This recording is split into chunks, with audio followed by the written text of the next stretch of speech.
I'm not to review something. Wait, let me check. Are you here? Bradley asked me to go over his games, and I'm thinking maybe I could just do it on stream. Maybe you guys would like that. Obviously, he'd have to be okay with it, so I'd have to ask him, "Are you okay with me going over your games?" If I have to, like, if I coach, like, say in a month I coach 20 people, if I'm not getting paid, I will start getting miserable, and like I will just be very toxic and very impatient with people. Not toxic, but very impatient with people, and I think that's very bad as a coach.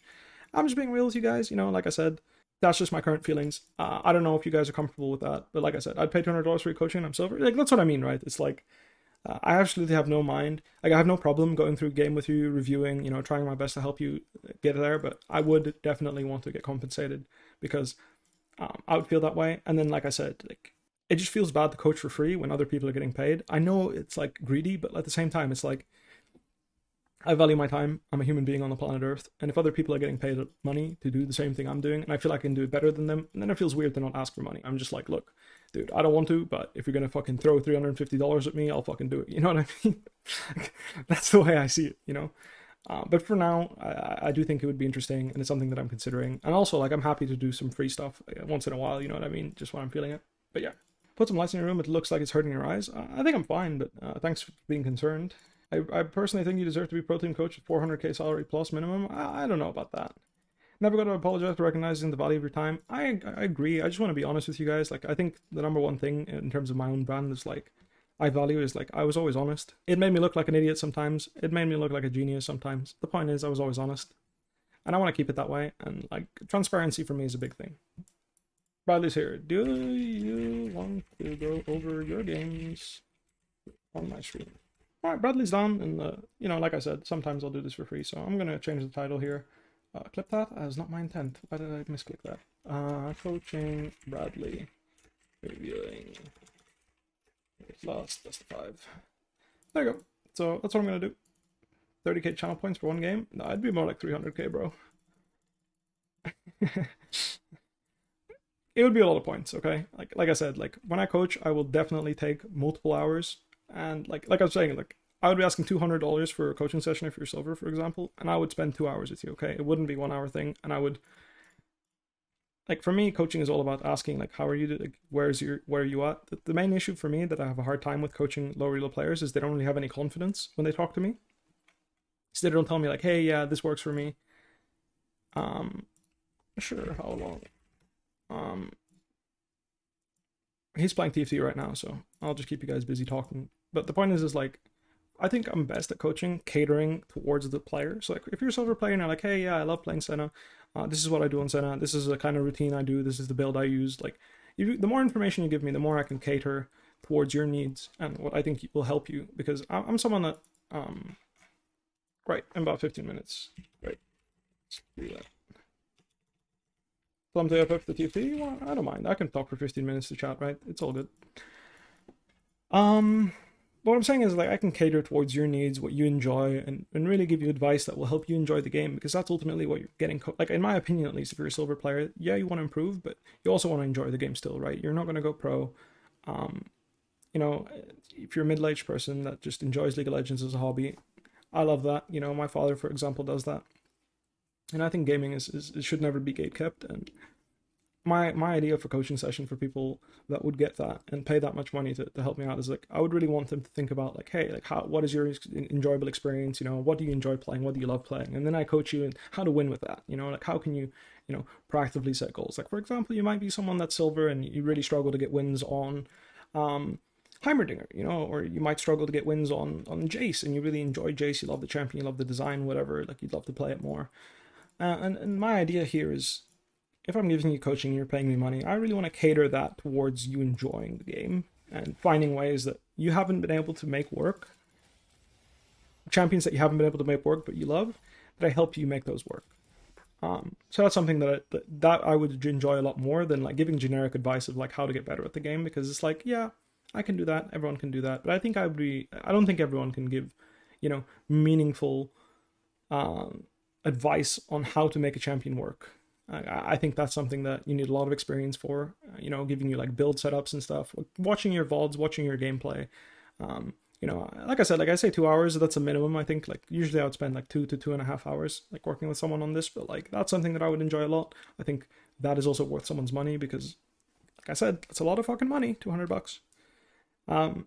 But you would be able to, hopefully play 20, 30, 50, 40 games of a champion that you now have a much better plan of how to play. You have a little, you have a way of determining what is success, because that is something that I'm passionate about. Like for me, I'm an ADHD person. I have ADHD. I don't know why I said I'm an ADHD person, but I have ADHD. So for me, rewards are a big deal. Like I have a hard time enjoying something if I don't feel rewarded for doing it. So setting goals that I can achieve and then reward myself by achieving them is a huge deal for me. This is very important for me to enjoy something. And not everyone has ADHD, I get it, but I still think everyone can generally agree that, putting time and effort into something and feeling rewarded for that is always nice. No, I know. That's the main reason why it's difficult, and I don't want to disappoint people because I hate picking. Like I hate picking people to coach and people not to coach. Like I just hate it. I'll be honest with you. So like, I'm not gonna lie. It's like that's also a downside. It's like I had so many people comment on my post, and it's just like, man, do I really have to pick someone? Like, I hate it. That said, like that's why I did the poll, by the way. Like I asked the chat, what do you guys want? Because then I don't have to choose. I'm indecisive like that. Sure, let's go. Let me call Bradley up real quick. All right. All right, let me real quick open up the VOD. Twitch.tv/PathLCS, I believe. PathLCS. So as usual, I mean, I don't know, I don't think he has the VOD. It's a bit annoying. This will be more of a competitive review, give you guys my opinion on how competitive play should work and what you should do. I'm going to turn on the light so you can actually see my face. I'm assuming you guys will appreciate that. But yeah, not everyone has $200 to throw away. Yeah, but plenty of people do. And even if it's 100 people out of 10,000 or 2,000 or however many people wanted, 100 people is a lot of people, man. Like, it's a lot of people. And I don't think people always understand how. Is it not Path to LCS? Wait, Challenger League? I was going to show you my POV. Oh yeah, that's better, honestly. I like that. Nice. Yeah. All right, let me just double check with chat, because you just blasted my ears off, so I'm hoping you didn't murder chat's ears too. Oh shit. But it's all good. Okay, one second, let me mute chat and talk to them real quick. Anyway, my point is I just want to be clear with you guys. I don't want to scam you guys. I really want to, like I said, like, I would be happy to make a champ work for you. Like, if you guys want to spend money on coaching me, or getting coaching from me, I'd be really happy to really prioritize what you enjoy about the game and help you give advice on what you want to get out of playing League, right? I'm fine with that, but that would take, require some effort before we start on your end. And like I said, it's something that I'm interested in. I think it would be really cool. I think it's something, that I would find fun as well, because one of the biggest traits I have as a competitive player is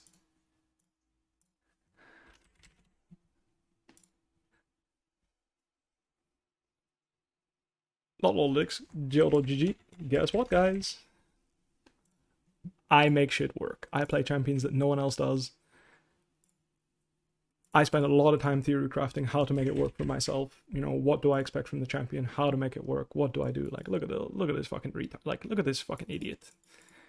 No one plays this champion. Like, this season I was very mild, I'll be honest with you. That said, I did play Galio bot lane, and Gangplank bot lane.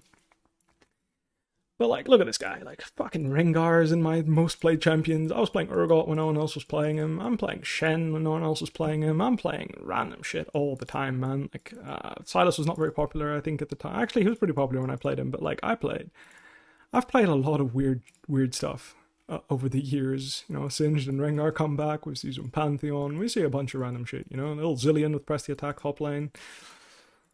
Yeah, some Zac top lane. You get it, like, I play a lot of random stuff, and the point I'm bringing this up is, like, I enjoy exploring. As a jungler, I was unleashed, by the way. I played so much random shit. I was playing Riven and Aatrox and Scrims, and it was actually looking pretty good. Anyway, let me pull up Bradley here for the stream. I'm going to turn on the thingy. Riven game, oh yeah. Lucian top, yeah, I did that. Some of them less successful than others, I'll be real with you, but that's because some champions I'm just better at than others. Anyway, time to get into coaching with Bradley, so I'm going to turn on the light and let's get into it. Alright, I'm going to turn on my light and let's go. Alright.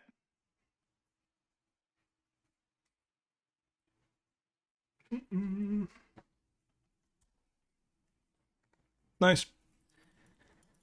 Can you see So it? yeah, let me double check. Yeah, it looks good. Let me pop that out real quick so we can all watch together. Alrighty.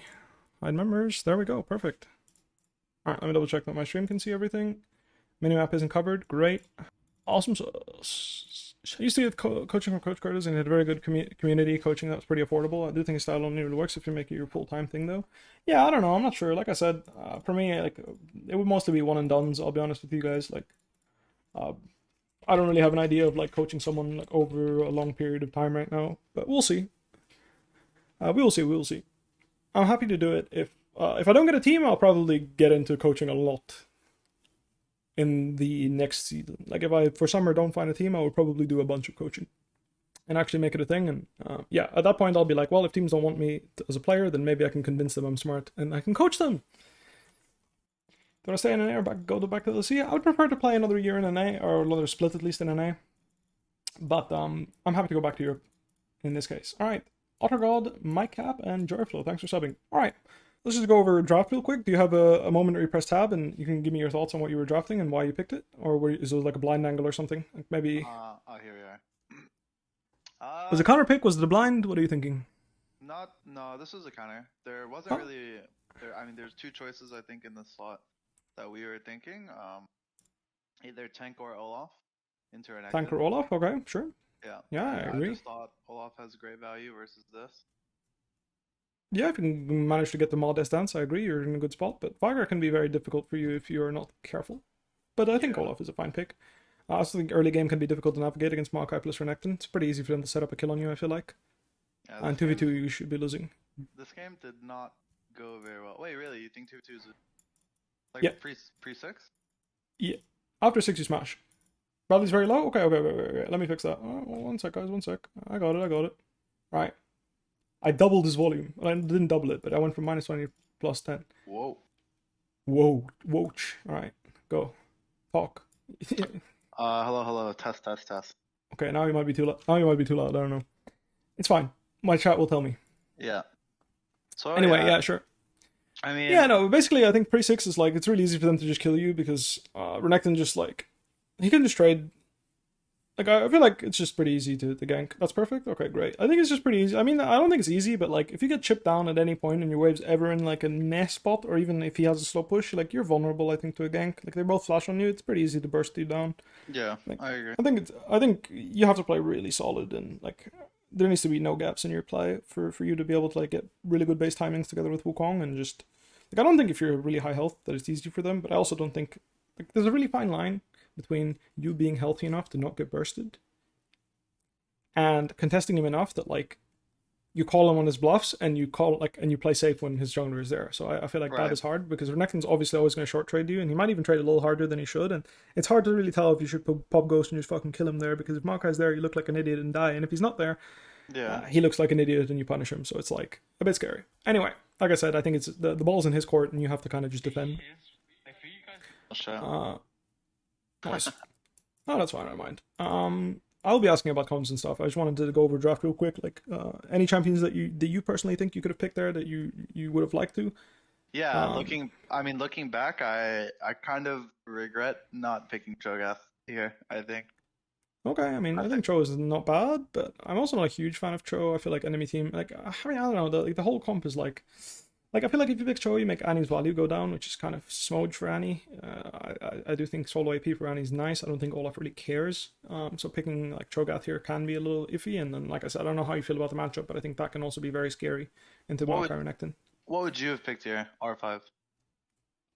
I don't know. I haven't really played like into Renekton too much, and like what do I counter pick Renekton with? Like Olaf is obviously decent. Honestly, I think Ornn is probably what I would pick. I think Ornn is just really solid this game. I feel like you need someone that can block the root. I feel like Olaf doesn't do that. I think Ornn blocks the root just fine. What do you think about K'Sante? It's okay, same thing, blocks the root, it's okay. If you prefer that, you can do that. I just think Ornn is better than K'Sante in this particular game, personally, but it's up to you. Both are really good, so any type of tank would do. I even think like Malphite looks not that bad, not gonna lie. If you want to like go for that, but that matchup can be tough. But yeah, I would just play Ornn or Olaf, both are fine. Okay, I see that you're playing really aggressive level 1. You went for a deep ward, which is fine. He skills E, which is pretty good. Honestly, like I love it when they skill E because it means you can just manage the wave as much as you like. You can fast forward, by the way. I'm not sure if you can. You can even like just skip through the lane. Like I don't want to waste too much time. You should slow push 3 waves, recall, get a cheater for free, buy a ruby crystal, come back, and you're chilling.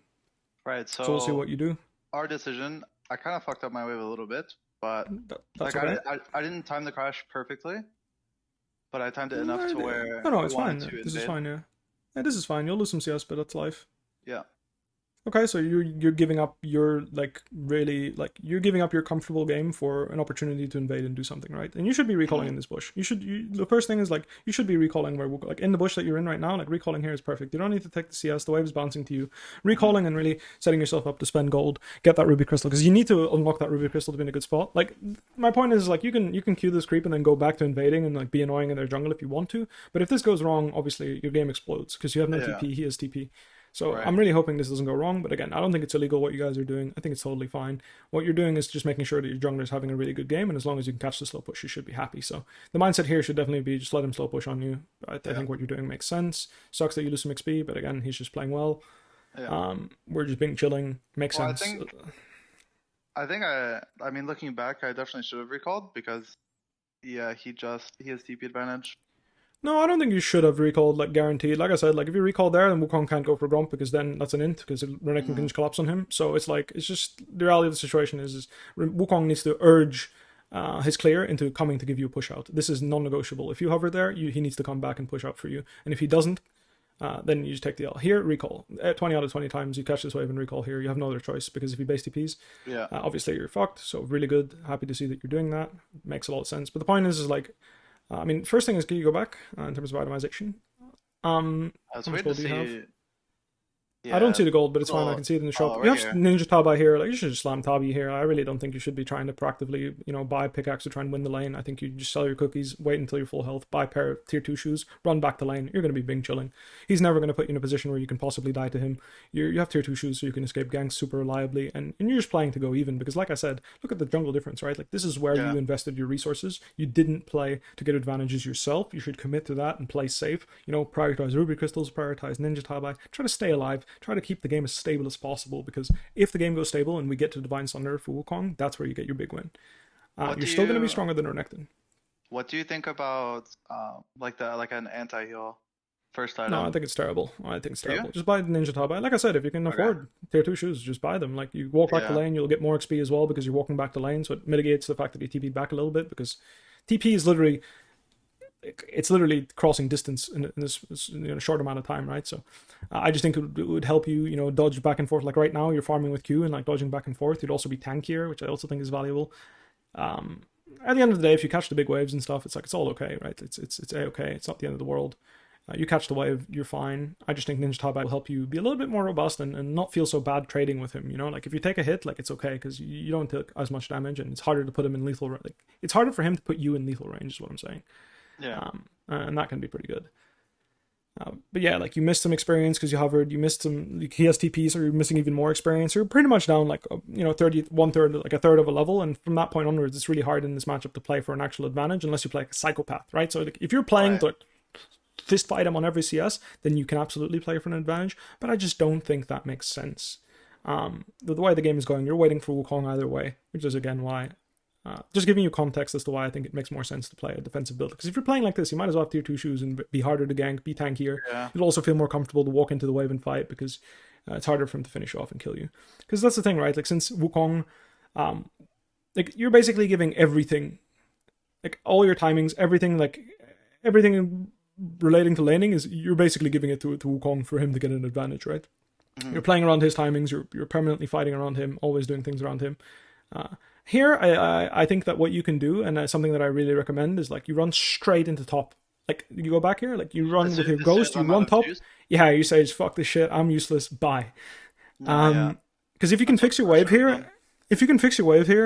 especially if you can crash this one wave that you see top, especially if you get the next wave too, like your game is playable. But like you're in such a tough spot. Like right now, like it's a big slow push for him, whereas like if you had crashed it and he was dicking around and you're pushing the wave, at least the game would be playable for you, because like again, you're suffering not because you're laning bad, but because literally like you've been called like a dog, woof woof, woof woof, I'm jungle is king, I'm dog, I go and help. That's literally why you're suffering this game. And I'm not saying that it's a bad thing. I'm just saying like at some point you need to say like, bro, like too much, you know, like I've helped. I need to go farm now. Same thing here. So, Ninja Top I think still makes more sense because getting tier 2 shoes to catch the wave faster makes sense. so that timer is definitely here, right? The first jungle Like invade is right now, fine, but the second timer is here. yeah, like what I'm saying is like go back. My point is like here, like I get that you guys want to like contest here. Your bot lane has first move. You guys want to contest this herald. You know you're a good boy. You ignore the wave and just literally like if you go back, like Renekton gets up a wave on you, right? Like Yeah, right yeah, now. he gets this wave in. So he's already Right let's lane. pause here, right? Let's pause right now. All right. So Renekton's up 2 CS, basically 3 CS. Like he's up like half a wave basically from level 3 because you hovered, lost 2 melees, and then you lost some casters when you recalled / some melees, right? So let's say 3 Yeah. CS. He TP'd back and froze another 3 CS, so you're down 1 wave. Right now you're down 1 wave. Now you're down another wave because he pushed in and you moved immediately. So even though you're weaker than him, like you're not weaker, you get my point. It's like he's in a better spot than you are. You still dropped everything to move. So you're dropping another wave. This is 2 waves. And then if you don't go and catch the wave, if you don't go and catch the wave that I told you, you're going to be down 3 waves. And my point is like you're just going down and down and down. And that's not counting the CS that you're losing because you've been fighting. Right. Like CS because you've been respecting, sorry, not fighting. It's like right now, if you can sprint the top lane here, I think it would make a lot of sense. You can push this wave right now. You one shot the wave. If Renekton leaves this fight to stop you and play for his own advantage, you're still doing your team a favor. And if he doesn't and he keeps contesting, well, sorry guys, I've really like you killed Maokai. You guys are 4v4. Figure it out. You know what I mean? Yeah. Because now Makes sense. again, you lost the whole cannon wave. He's catching most of the cannon wave plus next wave, and this is why you're down 25, 30 CS already. And it's really not because like you played poorly or whatever. It's just the way it goes, unfortunately. That said, let's try and talk about finding opportunities to come back and see what we can do, because obviously we're going to try and make the most out of this. So I think you should fast push this wave, personally.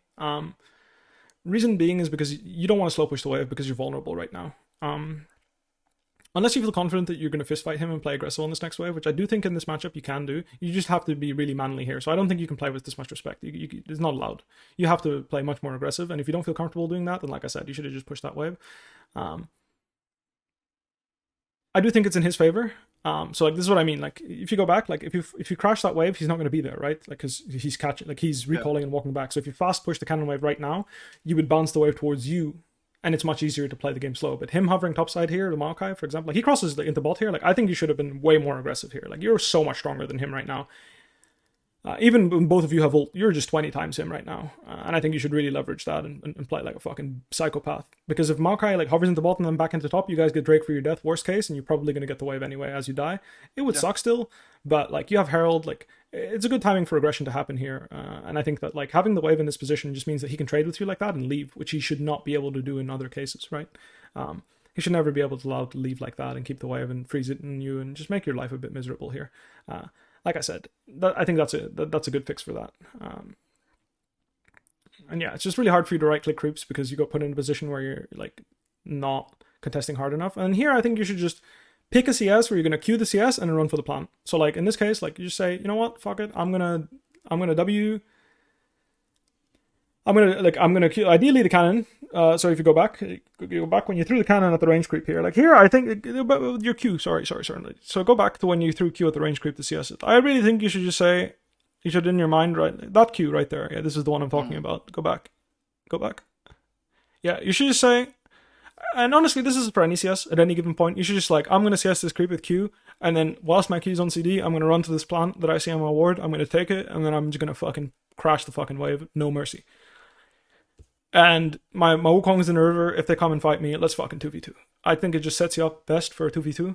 Even if he's not in the river, I think it sets you up the best for a 2v1 play, which you may or may not be able to do. I think it's possible. But I really think you have to just throw this Q and just be like, well, my Q's on CD anyway. So like, you're jerking off anyway, so I might as well be walking into the river is what I'm saying. You get that? You get me? Might as well be walking into the river and taking a plant. And yeah, your QCD will be back up. You get my point. You might as well. All right. So we're going to look for a dive angle here, but he's going to kill you because obviously you're in just a really shit spot in the lane. Oh my lord, we want to go next. That is a devastating outcome. Yeah, because we were trying to make Harold play at the time, right? No, I think it was a really good timing, and just like I said, right, you were too low because you didn't take the plant, you didn't check all the resources available to you, and then in general, like it was just really awkward because the wave's been frozen in front of his tower, which again, like, this is something you can't have when you're playing Olaf versus Renekton. The strength of your champion is that you can break slow pushes in his face, right? Like that's your biggest strength. Yeah. Is You're stronger than him, even if he has 50 fury. You can just walk up to him and say, "Fuck your stun." You know, I'm just gonna ult it and kill you. Like, I don't care. Your pop goes through a stun, and you just fucking run him down and kill him. That's the strength of your champion, especially when you take double mobility summoners. And crashing waves and having them bounce back into you is the way to really play aggressive in those situations. So, if he doesn't have flash, I haven't kept track of his flash situation, so I don't know if he used it on the gank. Okay, if he has flash, then I didn't keep track on what happened when you ganked him. But if he doesn't have flash, then you can play more aggressive there. And then yeah, unlucky a bit like the timings we're using. Like I said, because you're weak, it's hard to come top and really find timings to really help you out and give you anything because you're just too weak, right? It's just really hard for you to do anything. It's too hard to play around top at this point. You're too weak. Like you're just struggling, and like the problem is like you need to wait for him to make a mistake. You can't force anything. Like you can't set up anything. You need to be very clear with your teammates when this is happening. It's like, guys, I'm way weaker than him. Like you don't have to explain why, but you just say I'm much weaker. He can only die if he wants to die. Like that's how I usually communicate. Is like there's only a play if he plays aggressive. Otherwise, I just like if I can touch the wave and he doesn't go on me, I'm happy. And if you touch the wave and he goes on you, that's when you should look for a gank. I think the thing that I was worried about in situations like these was in a situation where your laner is unfortunately too strong. I always feel like if you can't make anything happen unless there's a mistake, like my Wukongs are gonna be like, all right, fuck you then, like take my red and then try and do something about right because you can't do anything up here. I'm always worried that there will be a dive scenario with what I'm saying is like Wukong should be where he is. Like he's still strong, right? Like if imaginary tab, I imagine he's still stronger than Maokai, right? He has Sunder at 14 minutes. I imagine we got Herald, he got some kills. Like maybe not some kills, but he has a lot of CS. Like I think he has Sunder right now, doesn't he? Like if he doesn't, then yeah, he should absolutely do that because you guys can't do fucking shit against this Renekton with Tabi and Blade of the Rune King. Like sucks, but that's life, bro. Now he has Sunder, I see it. He has Sunder, I see it. Yeah. So my point is, like, he should be doing what he's doing, and you should just be saying, like, look, you should just hug top, like, you should just queue through the bush there, make sure he doesn't hit you, chunk you for damage, and you should just, every wave you take top is a wave that you're stalling for someone to find a play somewhere, right? So right now we're playing around mid-wave, and he's going back to mid-wave. If you don't get chunked here, which, like, I think you can avoid if you queue the bush and just play a little smarter here, like, I feel like, look at the way, like, you don't hug the wall, you're not respecting the fact that he'll gank you. Like, right now, if you're hugging the wall, he has to E into you, and that's a gank opportunity, for example, right? But he's literally hitting you with, it has 2 E's to escape you, so doesn't do anything. You using ult here doesn't make sense either because you're not blocking any CC. Obviously, like you just ulted for fun because like why not? And I get it. I've been there. I'm just saying like the point is in this situation you need Renekton to E into you for anything to be possible topside, and that's what I'm trying to say. That's what I want you to focus on. And that's something that you guys need to be honest about. It's like, look, if this guy doesn't go on me, like doesn't use the dash on me, I can't do anything. I just make it harder for him to create anything on you because, like I said, as much as it might not have been worth it in the end, you used majority of your resources and timings to help your jungler in this game, and that's okay. Win or lose, that's fine. That's a decision you guys agreed on. That's how you played the game. Gotta live with that. All right, let's go on. Can we go next game? Yeah, sure. I don't mind. I don't think there's much else. I agree that'll be useful. Yeah. I mean, we almost won that game, by the way. I don't know how, but impressive. Yeah, I'll show you actually. Okay, hallmark of a good team, honestly, finding angles to turn games like this around. Alright, quick investigation. We got a little flankaroonie. Alright, that was really nice, good start. Okay. Very nice. I don't know, your Q usage was terrible there, I'm not gonna lie, I feel like Vigar is always dead there if you play reasonably well with your Q. I feel like you should wait for this guy to die, right? So you hit Maokai, and then like I feel like you're like just save your Q, like what are you queuing? When did you queue? The Zeri? Like why? Like save your Q, you're at the top of her. She has to flash away and then you catch her Q after she flashes. Like you're literally on top of her, you know what I mean? Like you don't need to throw Q. You can just auto E. If she flashes, clock a Q at her, she's dead. Your ult is still running, there's no panic, no stress. And then here right now, if you had a Q, boom, you clock a Q on this Vigar, he's dead guaranteed. Like he has nowhere to run. He has to keep like right now he has Ghost, sure, but it doesn't matter because you clock them with Q and you have Ghost running. You're on top of him. Like if your micro is any reasonably good, which I know it is, you're gonna just run this guy down and murder him, and then I don't know what the fuck this is. Let's just take the Nash guys. Hello? Like us, yeah, I know, but like, it's like fine. I don't know. Like, I wouldn't do it personally, but it's fine. Like I said, you killed him. I'm happy. Anti-heal instead of Starax, completely illegal. Agreed. Thank you. What, anti-heal Starax? Instead of Starax, completely illegal. Oh, instead of Starax. Well, what if I make you feel better by at least saying I was Starax next item? Does that make you feel a little better? No, because you needed Star Axe the last time, like before this. Because again, you're like, I feel like if you had Star Axe, you would be so confident to run into a fight against no flash Zeri, no flash Vigar. Like, you know, and you just went like, think about this, right? Like, so you guys fast forwarded 5 minutes when you have Baron. You have Wukong. Like, go back. Like, I need to see you press tab after Baron at some point here because I need to understand how the fuck this is legal. This? No. After you guys got Baron, because nothing happened. How did nothing happen? I need to understand, how did nothing happen? On our team or their team? Wukong has flash, Zeri no flash, Vigar no flash. After you get Nash, right? Yeah. Right now. Yeah? Yeah. Can we fucking kill people? I think we broke both mid, Tier outer, 1s. and yes. With Baron at 34 minutes. That ain't legal. Yeah. So, first thing, just as a general note, pause. First thing as a general note, when you're playing with Baron, you never go Drake first. You push waves, and then you take Drake on the way out. Why? Because if people ball into Drake, like let's say you're pushing bot right now, right? Yeah. And enemy and you guys are contesting mid with Baron buff, and enemy team runs into Drake. I don't know if it's their soul. You can tell me if it's not. I'm sure you remember. Is it their soul? If it's their soul, they'll pick a bad fight because they'll have the flank of your life. If it's not soul, in general, they're not going to run in. They're just going to like lose their whole nexus for it. They're going to lose so much pressure and stuff. It is their soul. Yeah. Okay, so the first thing is like their whole team is dead and we have Baron. How the fuck are we not like first on waves? Go back. Another reason why killing Renekton there is really awkward. Like, can we go back? Like, back to when we have Baron. I need to understand what the fuck just happened. Because we're like, so literally, we got Baron and half their team is still dead, yeah? Literally. Yeah. We're first on the map, faster than Maokai, faster than Zeri, faster than Renekton. Agreed? Zeri and Maokai are the same, but Renekton's dead for 30. So how do we not manage the waves in a way? Like, why aren't you running bot here right now? Are you? Is Aphelios? Who is running bot? Is someone running bot? Wukong's running bot? It's probably the last person I want to run bot. Yeah. Like, my point is, right now, Dragon is 50 seconds. Like, 50 seconds. There's no way if you guys start pushing your waves, they can play the game, they just run to Drake and just do it. You know, you're literally going to end the game, right? Like, literally, you're going to take their whole nexus. Yeah, of course. So my point is, you should have been sprinting bot here and getting deep push, and Renekton being dead for this long. Like, look, imagine being dead for 30 seconds after the enemy team is on the map, and he doesn't even have a responsibility. He has no responsibility to catch a wave. He doesn't have to show anywhere. He can go wherever he wants. So you agree? That's completely illegal. Yeah. Can you paint the best picture? What? You run straight bot and push all the way to their nexus. Like, Annie has TP. No. Aphelios goes mid. Okay. The 3-man goes mid. Everyone spreads out. You guys are 4v5 on the map. Annie has TP. They fight mid. It's a 4v4. Should be fine. They can't make a play on you unless you're like literally wanting to die. It shouldn't be possible. You should also have pinks. Hello? What is this longsword? Illegal? Thank you.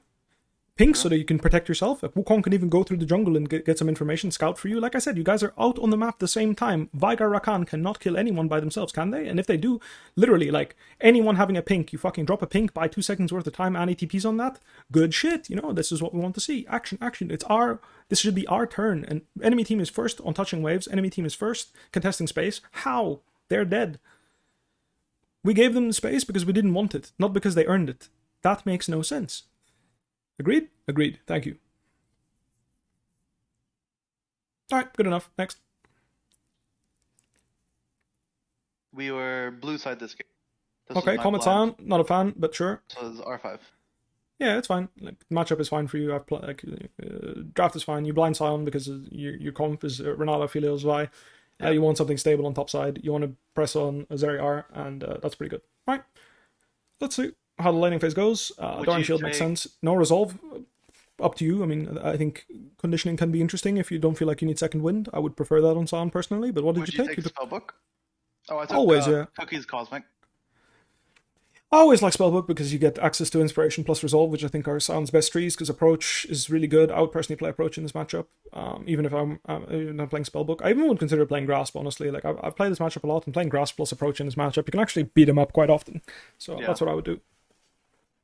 But this is it, okay? So you guys are planning a ward or a level 1 cheese gang? We were, if Maokai Q's Raptors level 1, we were both going to walk up. You're just going to fucking fist him? Okay. No, we were both just going to walk up and Q the...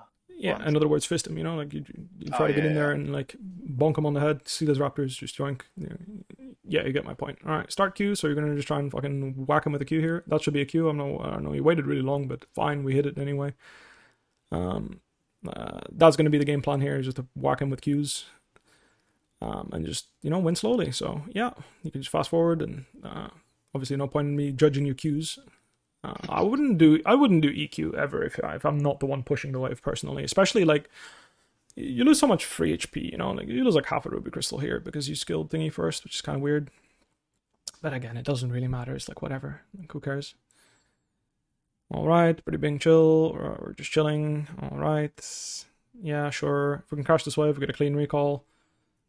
Pretty happy about that. What are we getting? Bomby Cinder, can't complain. Good spot to be in. Alright, good little Pinku. Why not? Come back to lane. And like my point is, this is why I don't like Comet, because at this point already, it's like Ignite's just better than Comet in my opinion, because I don't think you ever play to actually send him home anymore. Which is why I'm not a big fan of Comet on Sion in any matchup anymore, because I feel like the Comet damage is not the determining factor of why I'm sending someone home, I feel like it's just like kind of whatever. Alright, sure. Fast forwarding, nothing's really happened. We have a little prio angle here. I feel like you just place. Does he have TP or not? Like, why are you hesitating so much? Well, I feel like you just full charge that Q. I think you just always full charge that Q and just walk up with the wave. Like, you can just even recall if you want. But like, whenever like an enemy top laner lets you just full charge a wave, like full Q a wave like this, you just one shot the wave and just recall. And it's like, well, boom, all the work you did with your mega and stuff, wasted. Alternatively, you can go for the plant, so that's also fine. I was looking for his TP on that. Huh? Yeah, and the best way to get it is by pushing the wave, not by freezing it. The fuck? No, like, that's my point. Yeah. The best way to get him to TP is by pushing. So you push. Because if he doesn't TP, he loses 6 CS. And if you freeze, then I hit him, he will obviously only lose 3. Right here. Oh, juicy. Love to see it. Very nice. Where's the E, bro? I would have beat him. Alright, acceptable. Right. Very nice. Boom. Love and it. Alright. And here, you stay here, no? No, we lane swap here. Fine, acceptable. I'll allow it. Sure, it's not bad. I don't like lane swapping like this. I would have stayed if I were you. Like, go back. For one more wave? No, yeah, literally. Like, you just gatekeep the wave. You don't push it. You literally just go behind it and you start fist fighting him. And if he's low, like he gets really low here, like not only do you have a wave to play on because you're fist fighting on the wave, additionally you're stopping him from taking the wave, and additionally you're jailing him, right? So you're chunking him, and if Aphelios shows up and he's not recalled yet, it's too late. Like Renata will just go chase him down all the way into his tier 2, right? And he's just gonna suffer. You don't care if the enemy bot stays? No, I don't give a fuck. If the enemy team hits the bot tier 1, their tempo is negative, and I will either ult into bot wave and just yoink it in their faces, like then I'm in exactly the situation I want to be. Like if they're dropping their tempo for Herald to hit bot, great, exactly where I want to be. Yeah, he gets one played, but my Aphelios already got 2 or 3 because Nara's in a shit spot, so Aphelios is just pressuring really hard, and that's exactly where I want to be. So I can either ult to join and take the bot wave, or if they move, in this case, like let's say this wave, they're pushing on this wave right now, right? So their tempo, like they're probably the same tempo as Aphelios, right? So let's say they move down here and they push the wave that is showing bot right now. I can either go bot, I can just go bot and ult, and I can just go there, or even walk there, I'll be honest with you. Or, if they push that wave and move, I can just go mid and drop one wave. I don't give a fuck, I'm Sion. Like, I'm just gonna drop that wave and I'm just gonna go walk to Herald. The question that I have to ask you is, don't you think the Herald situation, when we get these double lanes of prio like this, and create the opportunity swap, don't you think we will already get the Herald no matter what? Because the way I see it is like what you're talking about is like, I'm giving my AD a wave to play on so that like A doesn't miss it and it gives him the wave to play on, but it also lets their bot get like a plate. Probably not tube if I ult down there, right? If they're already down there, like whack plates if they're already conceding. But why are you swapping then? Like you have double prio. Why are you swapping if you're both winning your lane and having prio? Why are you guys swapping? Answer that question. Just because it's easier to get more gold from Herald on top if it's just Gnar. Yeah, so you would rather get more gold on your Aphelios. That's the goal, right? Yeah, of course. So who cares if Zeri gets 2 plates? Because I'm getting 5 on Aphelios. But so if the point is to accelerate Aphelios, then it's fine for Zeri to accelerate a little bit. Like she's going 10 miles an hour, Aphelios is going 100. So who cares if she's going 10 miles an hour? Shouldn't Aphelios already be in this situation regardless, though? I think it's harder. I think if a Zeri pushes that wave and they cross into top and defend top on that one wave, you just have one less wave to play on, right? Like you're one wave slower. Yeah. And like I think you can cancel this guy's base. Like you can literally like start taking tower shots to cancel this guy's base after you chunk him. Like you can be a total terrorist. Yeah. Which is what you should be doing. You should ignore the CS completely and you should just be a complete terrorist, in my opinion. My point is like, look, go back. Look what happened. Because Gnar took the wave that we're supposed to play on, and enemy team is not showing yet, now the Aphelios shows, Zeri can just be like, oh, what the fuck? They're swapping? Alright. And she'll run from, right now, she's probably at her tier 2 bot. She's just gonna run. Like, if she's good, she's at Wolves, right? Right now she's at the Wolves bush, roughly. Yeah, going through mid. Yeah. And then right now she's like, oh, well, I guess I'll go top. And then she'll just go top and catch the wave. This is why it fucking sucks. So the only advantage you can get is you getting a plate bot. Yeah. Or at least, and, them who cares, all of this and me just ulting up, right? Yeah, sure. Yeah. Who cares, like, again, the advantage here is actually for the Sion. And what I'm saying is you jailing Gnar and ruining his tempo and creating a situation where there's even 3 creeps to play on. That's enough, because all you guys need to do, like, you start proxying the wave and shit. Like, you're just being really annoying, stopping this Gnar from basing.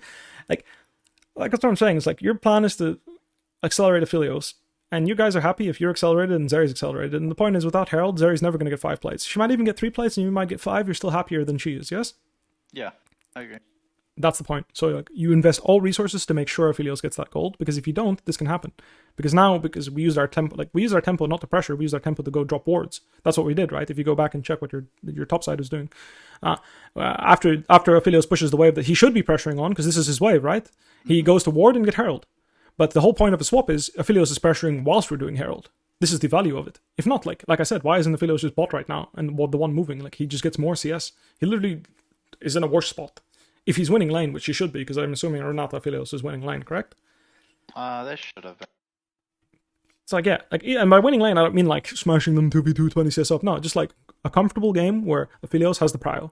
You know, I mean, like yeah, right now, he had the prio. He had full prio, and he decides when people base. You know, like that's the point. Like, he decides when I base, like when he bases, when enemy base, like he decides everything. That's what I mean by winning lane. You know, he decides all the tempo.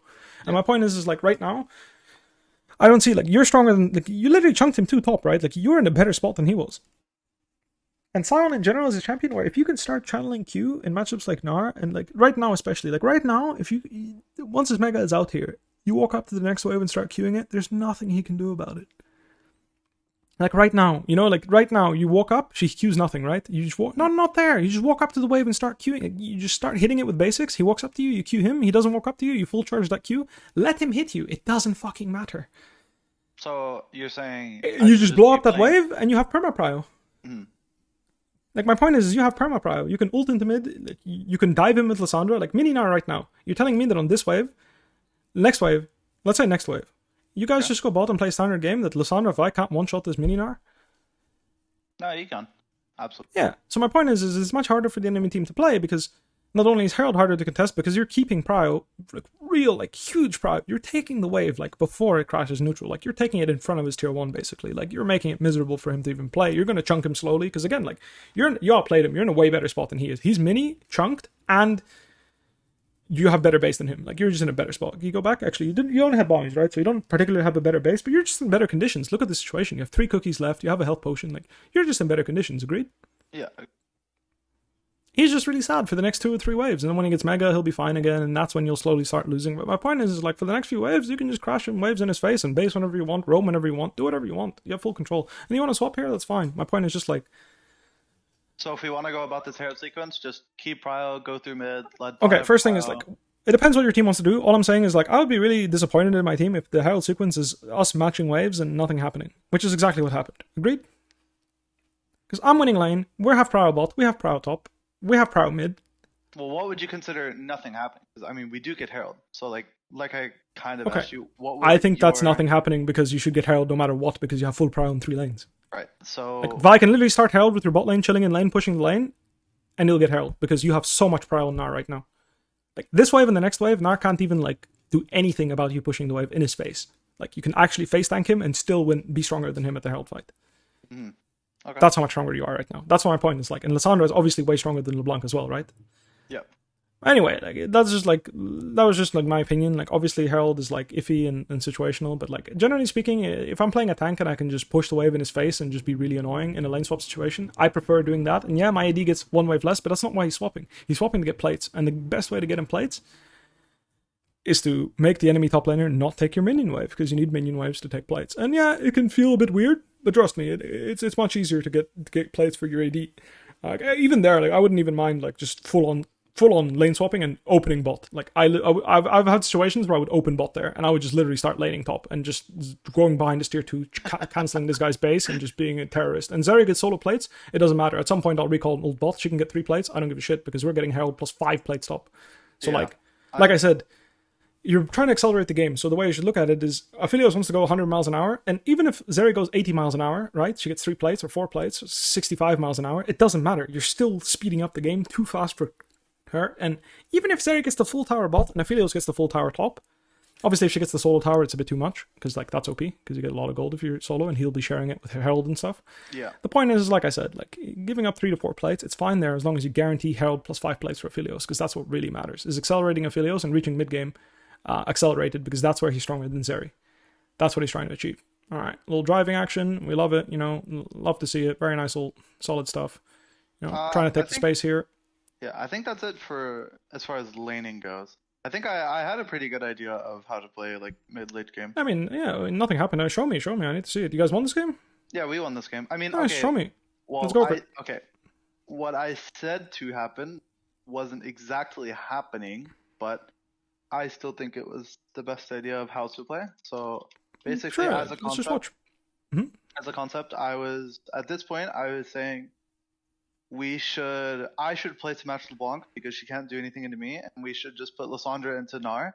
And anytime Gnar's on Lissandra's screen, Vi should go and kill him. Yeah, if you remember, I agree. Sure. If you remember the LCK game it was like Gen G, like it was like I didn't watch it, but sure. They were playing. It's miserable.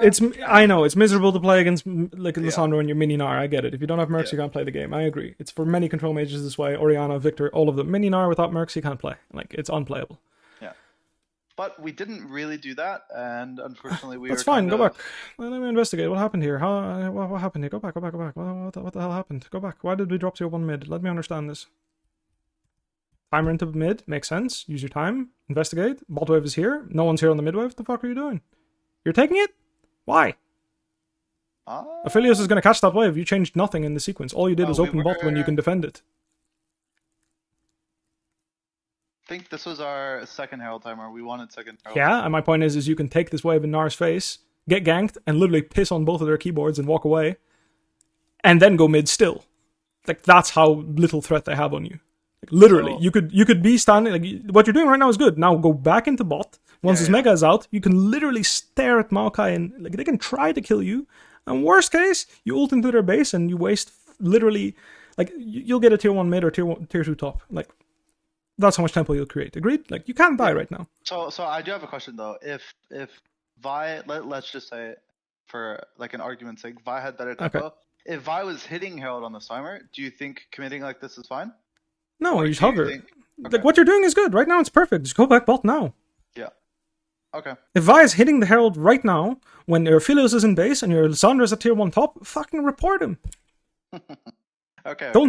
Like, what the fuck is that? He should be farming his camps. What he's doing is good. Yes. He has no ult, and 2 people are in the Nexus, so we chill. Okay. And like I said, you're opening a turret that you don't need to open. Even if they rotate 4 people to kill you, I'm pretty sure you can just fucking laugh at them, take their wave, and like maybe they'll kill you eventually, but it'll take so many resources that it's not even worth it. Agreed? Yeah, I agree. They won't even try. I can guarantee you, they won't even bother. Go back. Like, when you walk back bot there and you just take the wave in their face, they won't even try to dive you. No fucking way. Like, right now, you walk mid, right now, you hover. Like, right now, it's good. Good habit. Pause. Yeah.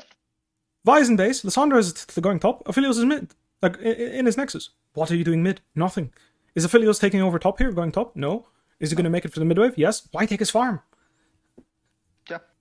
It doesn't accomplish anything. Yeah, it's just useless. Like, you moving doesn't do anything. You can't make a proactive play. You can't influence the map. You're doing nothing. You're not going to go deep right now and go ward. You're waiting for Vile.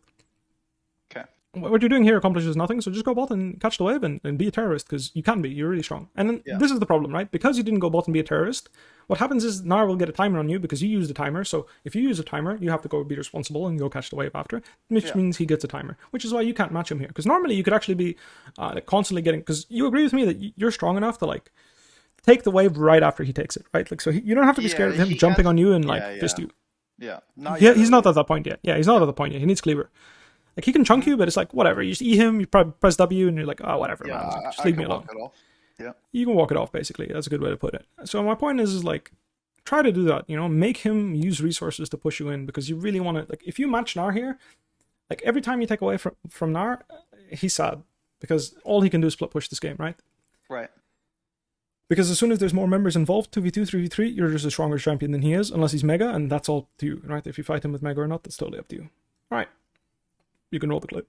So yeah, this was when we were a little bit of Sag gaming. I was trying to say, careful of an RTP, don't go too far. Yeah, we got fucked, that's fine. I think you going mid or going bot is up to you, both are good. It's really fine. Yeah, you're basically like, you're here to salvage the tempo of everyone else in the game. I like that you based and went, I mean, so going straight bot here, going through mid, I would prefer you to go through mid if you can go back. I would much prefer to see you go through mid. The reason being is because even if LeBlanc pushes this wave, there's still one more wave she needs to push before that will crash at tier 2. Agreed? So the one thing that I will ask is because compositionally we're getting ready to fight this dragon, right? Huh? You're stronger? Well, I mean, that's what we're saying. We're gonna fight it. So ignore bot wave and go group. You're a tank. Right. But the question that I was going to ask, or at least propose, is like, I think the only way we could lose, or necessarily, maybe I shouldn't phrase it like that, but I think the danger of this potential fight coming is if LeBlanc gets access to this. Yeah, but it's not your job to mark her. So even if you go push bot, you can't do anything about that. Like, realistically speaking, you push the wave, LeBlanc sees you, she can still walk past you. Literally, she can walk past you. You don't do anything to her. Lissandra has to mark her. So if anyone's going bot, it's Lissandra. And I'm fine with that. Lissandra going bot here makes total sense because she can actually mark LeBlanc and be a threat to her. You are not you literally, like, have you tried killing LeBlanc as Sion? I'm sure you have, and it's miserable. Yeah, you can't touch her. Yeah. So even if you're the one matching her here bot, yes, you can push the wave and laugh at her and piss in her cornflakes, but you can't stop her from flanking. She can literally dance circles around you. Yeah, that's true. Again, if anyone is going to stop her from flanking, it's via Lissandra that comes to help you, and then you're investing 2 or 3 people for a one-man's job when you can literally, at this point, walk into this pickle bush right now, and it will take 15 to 20 seconds for their whole team to kill you if they're all hitting you at the same time. Like, literally, it's impossible for you to take damage. This is your biggest spike of sound. So, just to recap, you would like walk to through see... Pixel Bush mid here. I want everyone, my whole team, I'm right-clicking into that pixel bush, and I'm walking a sound first, and I want everyone and their mother to be behind me. If LeBlanc touches bot wave, Lissandra can break off and do the wave, and then come back. That's fine. We can even make a pick on her. Like, if you guys think she's going to touch bot wave right now, like, we can already start moving into the tri-brush bot, right? Like, we can just be like, fuck the mid wave, go kill her. Like, if she touches bot, kill her, which is fine by me, like, right now, like, if you guys are making that call. But you guys are agreeing to go through mid, which is fine. Like, right now, Renata wants to face check, but, like, she can't do shit because you're not there. Like, look how scared your team is. You literally could have been at their fucking wolf camp right now. Like, just bulldozing through and nothing they can do about it. Because if they go on you, it's unplayable. Look at it. Like, look at this fucking scoreboard. How can they play the game? No one can touch you. You are unkillable. You can tank infinite saplings, infinite LeBlanc combos, infinite Zeri Qs. Like, they don't deal damage to you right now. So I think you should just bulldoze, literally just bulldoze through and take every wherever you want vision, go get it. The only thing you can't do is stop LeBlanc, right? This is your only thing that you can't do, is find LeBlanc and stop her. But you have Violet Sandra, so if she tries to flank and she gets spotted, she's pretty fucked, I'll be honest with you. Anyway, like I said, like I also think like your team needs you to be in front of them in order to get anything started, right? Yeah, I agree. You ulting in like that is never really going to work. I'm surprised you guys win after losing this Drake fight. I feel like that is really bad. Like 4 for nil. We basically got to 6 item Aphelios in the game. And then that's how nice. Banger. I don't think you guys should win at 6 items, but I'm impressed that you did. Well played. But yeah. I mean, that's all for this game, really. Yeah, so one thing I want to give you the tip.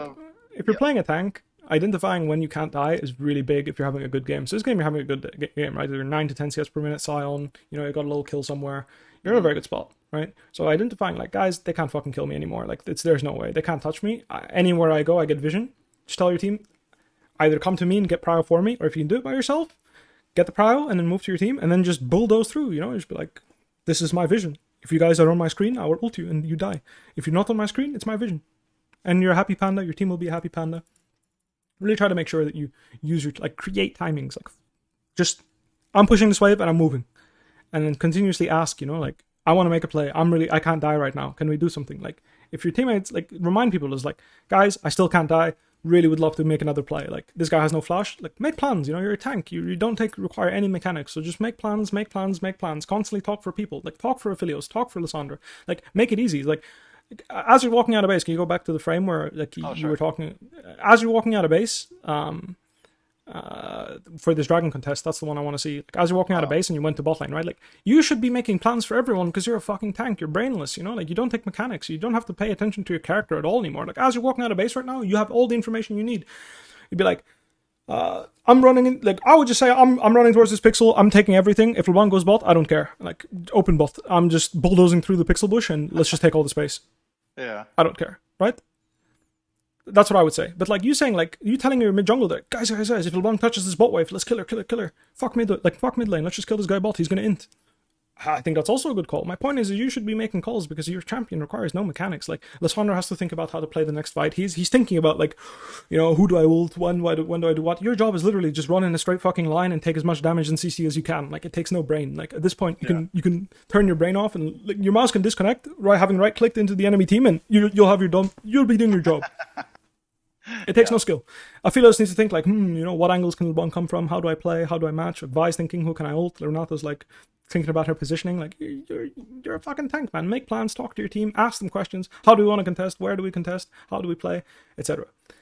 Make it easier for your team to play the game when you're playing a tank, because when you're fed as a tank, it takes no skill. Nice. That game.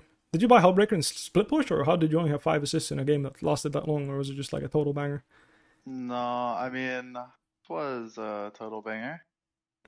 I didn't really get assist. I didn't really get assist in the last team fight because they just wiped them all without me even being there. Because we that explains. No, that's for good some enough. I was reason just curious.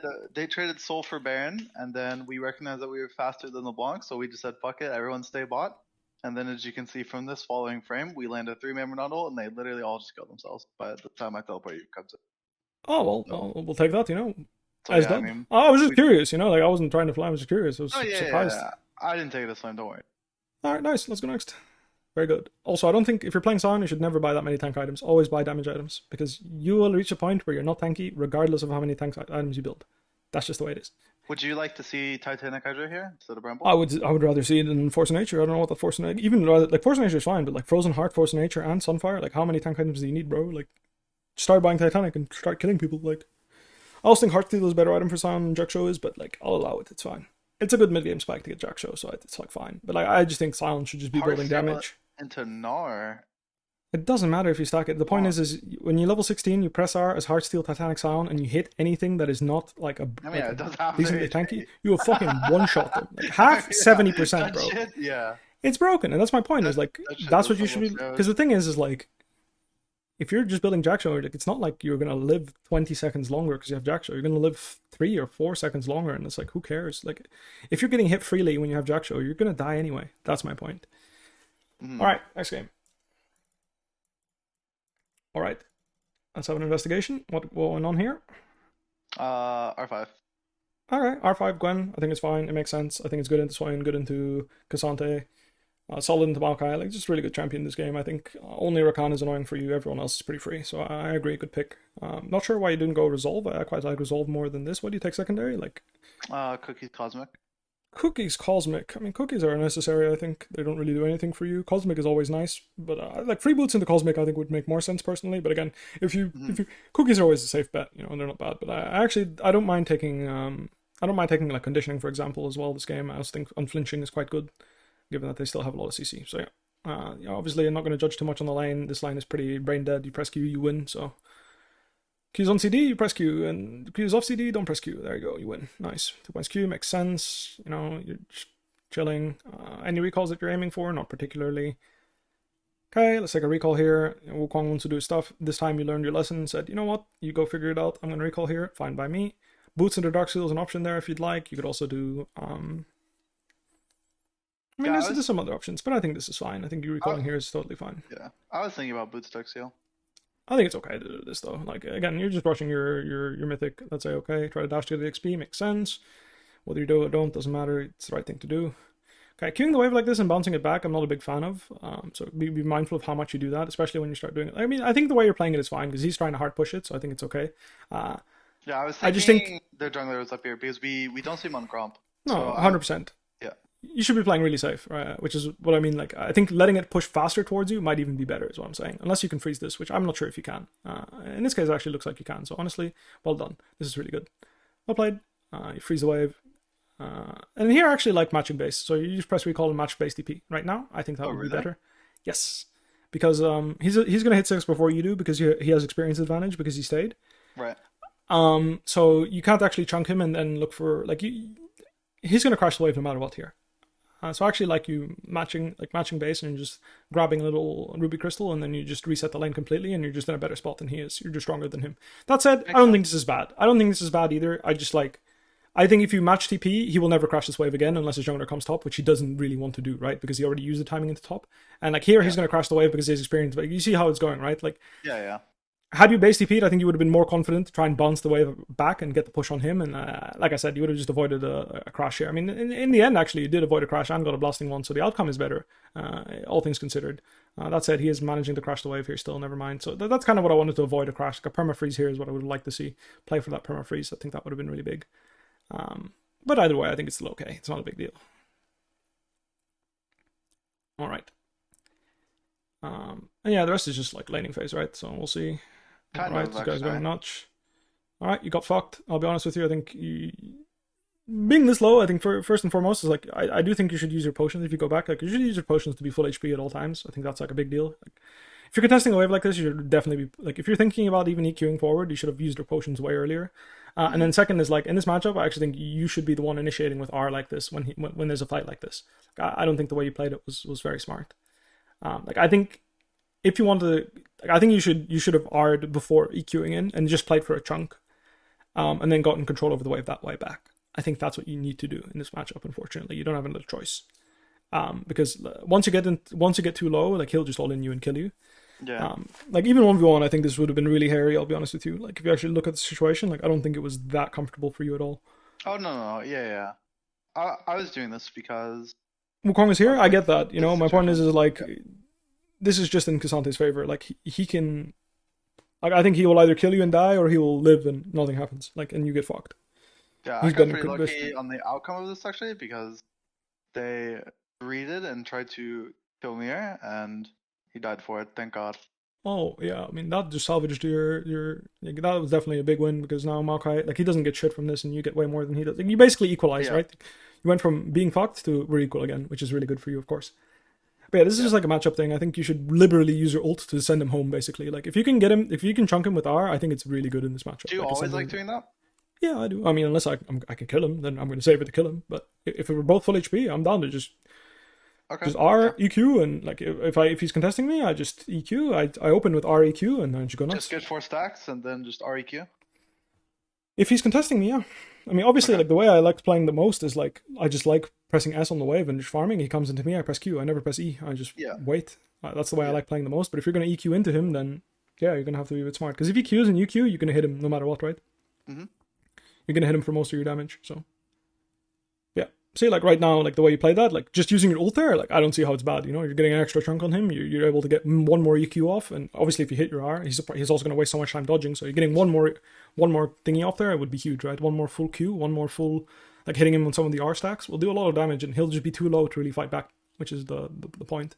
Especially around 70% health, because that's when Gwen starts healing, right? So keep in mind, you don't heal if you're below 70%. Your passive only heals you above 70% health. So yeah. I think you should be way more aggressive in this matchup.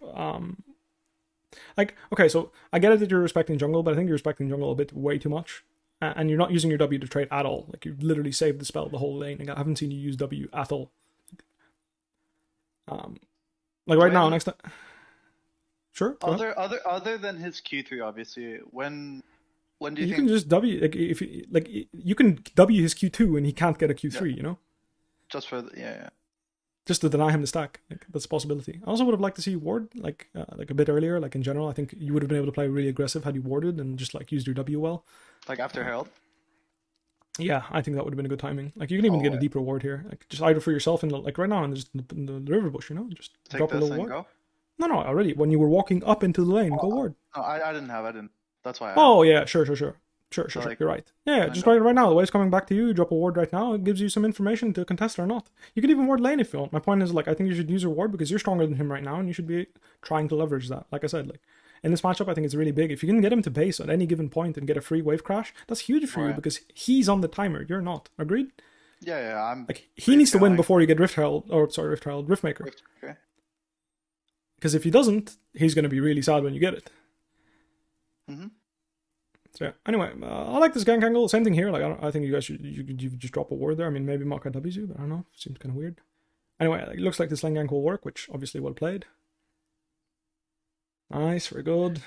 Guy got fucked. Love it. I would have yanked that kill, or tried to, very hard. I tried to. Okay, good. Well, that's all that matters. As long as you know, you should try to yank that kill, because your champ is broken. That's what matters. Yeah. Very good. Alright, we get a full tower. My god. Donger J.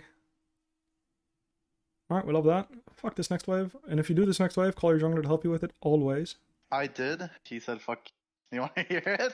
Alright, fuck it. And you made the call to do it anyway, up to you. I don't mind. I'm fine with it, you know? Like, my point is, you make the call here and he says, nah, fuck that. Alright. He has no mana, so I get it. Yeah, never mind. It's good. As long as you guys communicate about it, I'm happy with that. You make the call I can anyway, go for it. Don't mind. Because he does this. So He'll freeze the wave, I'm sure he will, yeah. Yeah. Alright, way to solve it. So what do you think? Like, what would you be thinking in a situation? What would I be thinking? I'm just gonna walk there and piss on his cornflakes. Like, what the fuck is this? Huh? Like, what? Don't you shit on him and Maokai? Like, you're fine. You can 2v1 easily. Why are you doing golems? Like, why are you so scared? Like, you can easily make, like, you can literally walk into Maokai's blue buff right now and light up his whole, like, you can make a Christmas tree in their jungle, can't you? Yeah, I can. Yeah, so why do you have to do golems before doing that? You're bleeding gold. Like, you're bleeding so much gold. You wasted your pink here too. Like, right now, like, what you're doing right now, and like, if you ran straight out of base right here to the pixel bush, you walk through the pixel, you drop the pink ward where you drop the ward, you drop a ward that's blue buff, how can you ever die to a Maokai gank? If it's not a lane gank from Cassante, which is like the only thing you have to think about. Yeah. It's like, don't get burger flipped into the tower, and then boom, you just saved yourself a bunch of CS. Yeah. And you can play this tier too. Like, you can literally play like this if the Christmas tree is alive, right? Which you should, because like I said, you put a pink where your ward is right now, and you put a normal ward where the blue is, you check blue, you check grump, boom, done. If this Maokai is so genius that he's waiting for you in fucking bot tri-bush, then honor him, you know, I'll be honest with you. If he sees that play, then absolute machine. Alright. Very nice. Quick little pick. We get out, we don't, maybe, yes, no, nice, we get out. Very nice. Game's looking good. I mean, all things considered, the game's in a really good spot. You're even, which is perfect. You can't ask for more for winning this matchup. That said, Merc tries this game in an automatic. I really don't know what the cooldown shoes are doing here. Illegal. Maokai, Swain, Rakan, Cassante. Yeah. Thank you. Agreed.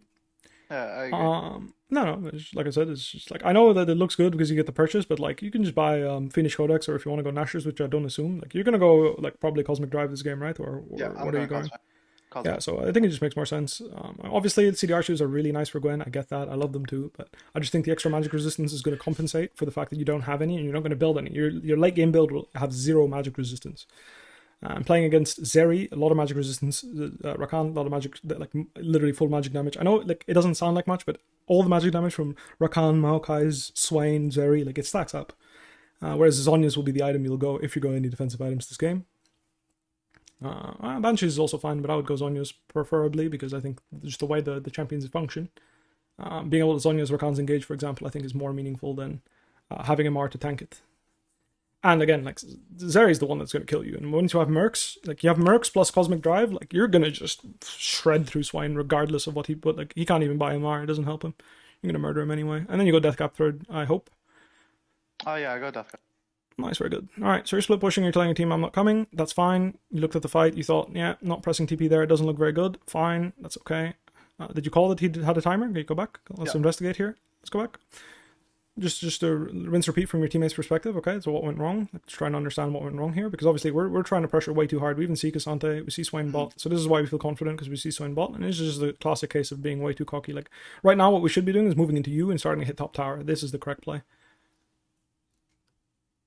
Because the thing is you're dragging Swain from bot all the way to top, and he just won't make it, and if he bases, then he comes from lane, and he's going to have a really hard time joining the fight. So obviously, like, I agree, it's not your responsibility to hover here mid if you called, like, I just think that pinging people to come to you is the right thing there. If people, like, obviously, like, this is a macro thing, but like, yeah, you go top there, because then Swain gets dragged from bot all the way to top, and it's just miserable for him, because you not only get the crash mid, and they have to defend mid, and that means you having a wave there, especially the size of wave you have, you would get tier 1 mid, tier 2 top for free. And if they come and chase into you, when they chase into Gwen, they're going to all die.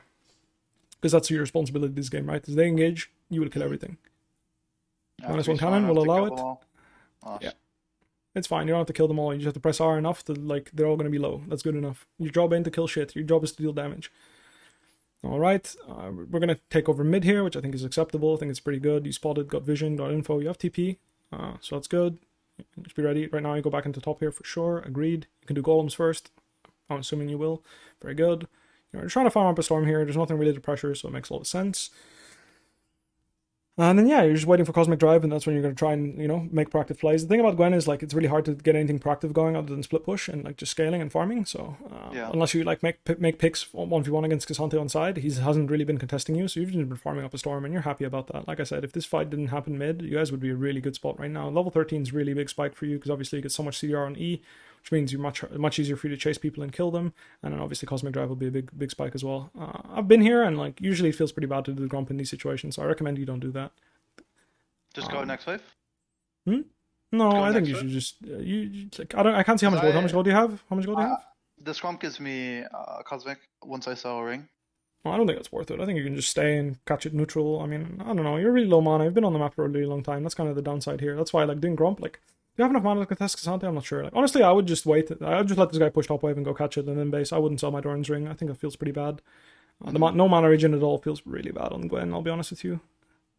And, like, you can just catch this. It's not like he can make a proactive play on you. You could even, like, at any given point, blow your ult. I don't think it matters. Like, you can blow your ult, just R and get a base. It doesn't matter. Your ult CD is really short. Could be interesting as well. Yeah. But it's fine. Like, you don't have to. Like I said, I just think, like, you're just going to catch the wave underneath your turret, and he's not going to do anything about it. You're pressuring side, which is good. You can't really make progress, but that's fine. Checking for jungle camps, which I think makes sense, but ultimately you realize you need to be top for the wave, which is correct. You need to be here for this wave. And honestly, I think you should start making a plan of actually influencing a 5v5. I don't think you're going to make progress against Cassante 1v1 unless you do find him like this, which is the case where you do make progress against him. I think you could actually just be more aggressive there with your ult. I realized it later that I should have just honestly popped Ghost and just ran at him. You should just fucking send it. Alright, yeah. TPN a bit late, and you could cancel it. Misery. Oh, the misery. Saj, that would have been a really good fight for you, but let's see what we can do to solve this situation. That's a solo kill if I've ever seen one. Very nice. Okay, closer than I thought it would be, but very good. Can't get the tier 2. I'd fucking hit this tier 2, man. Fuck that shit. Like, even if they come and kill me? Yeah, dude, I'm gonna hit this tier 2 and go next wave and just be like, they want to come kill me, it stops their DPS on Baron. Like, I'm gonna be a terrorist here. Like, I need the gold. Press tab, the game's fucking lost. Okay. How do I carry? Gold. I'm taking his gold. I mean, if I die to Swain W, I'm going to report myself. But, like, I would send it here 100 out of 100 times. Like, yeah. Because it's like, they're all going Baron. Like, the odds of someone coming to kill me are actually kind of low. Like, I'm not really used to thinking like that. But my point is, even if I die here, it's like, if I take the next wave, like, their temple is dog shit top lane. They're, like, by the time if you take this next wave and you die, by the time that they actually can pressure anything, it's like, you're fine. Yeah, like, yeah. I would be back up in time. Yeah, it's fine. And you give Drake anyway here. Like, I don't think you guys fight Drake here, do you? Like, do you actually? I don't know, maybe? I don't. No, we don't. Anyway, wait, actually, I wouldn't... I'm pretty sure we get this dragon. I take it back. I'm pretty sure we actually get it. Like, as in they give it to you, or you take it in their face by fighting them for it? No, they give it. Yeah, but my point is, let's say right now you were pushing top and you died and you took the next wave. Like, you took the next wave. You might not even die, by the way, because, like, people will just take Baron and be like, what the fuck is this guy doing? And just leave you alone. And people just start moving and ruin their tempo. My point is, you will have pushed every single wave on the map. And they will do nothing with this Baron, and his death is meaningless, but you got 600 gold. So they get 600 gold, but you get 600 gold. And that's 600 gold on you specifically. And I think that's worth more than, Swain getting one more kill. Because Zeri's stuck hitting the Nash, agreed. Maokai's stuck tanking the Nash. Yeah. And it can only be Swain and Rakan coming to help you. And, like, honestly, like, I don't think they will. Swain can come and try to solo kill you, but you can even execute. You can literally just go, like, alright, took tier 2, I'm just going to run it down to tier 3 and die. It's fine. And just make sure you press W when he W's you. But anyway, all good. It doesn't matter. We're going to Death Cap next. This is nice. The only thing I would say is, like I said, like, I think if you're trying to split push, I think I would like to see you play more aggressive, but we already went over that. Like, try to actually squeeze. Like, every time you see him on your screen, like, you actually try to fucking hit him.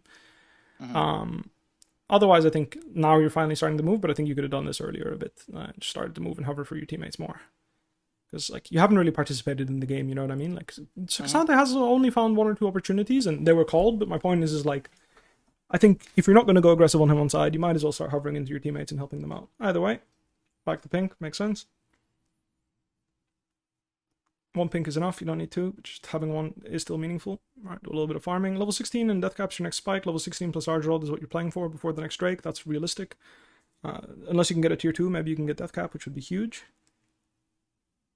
It's like, I think it's pretty good to call this stuff, you know? It's like, guys, well, if you guys don't know what to do, like, if I get a death cap here, if I get a tier 2, I'll get death cap really soon, and I think that's pretty huge. I think it's worth calling that stuff.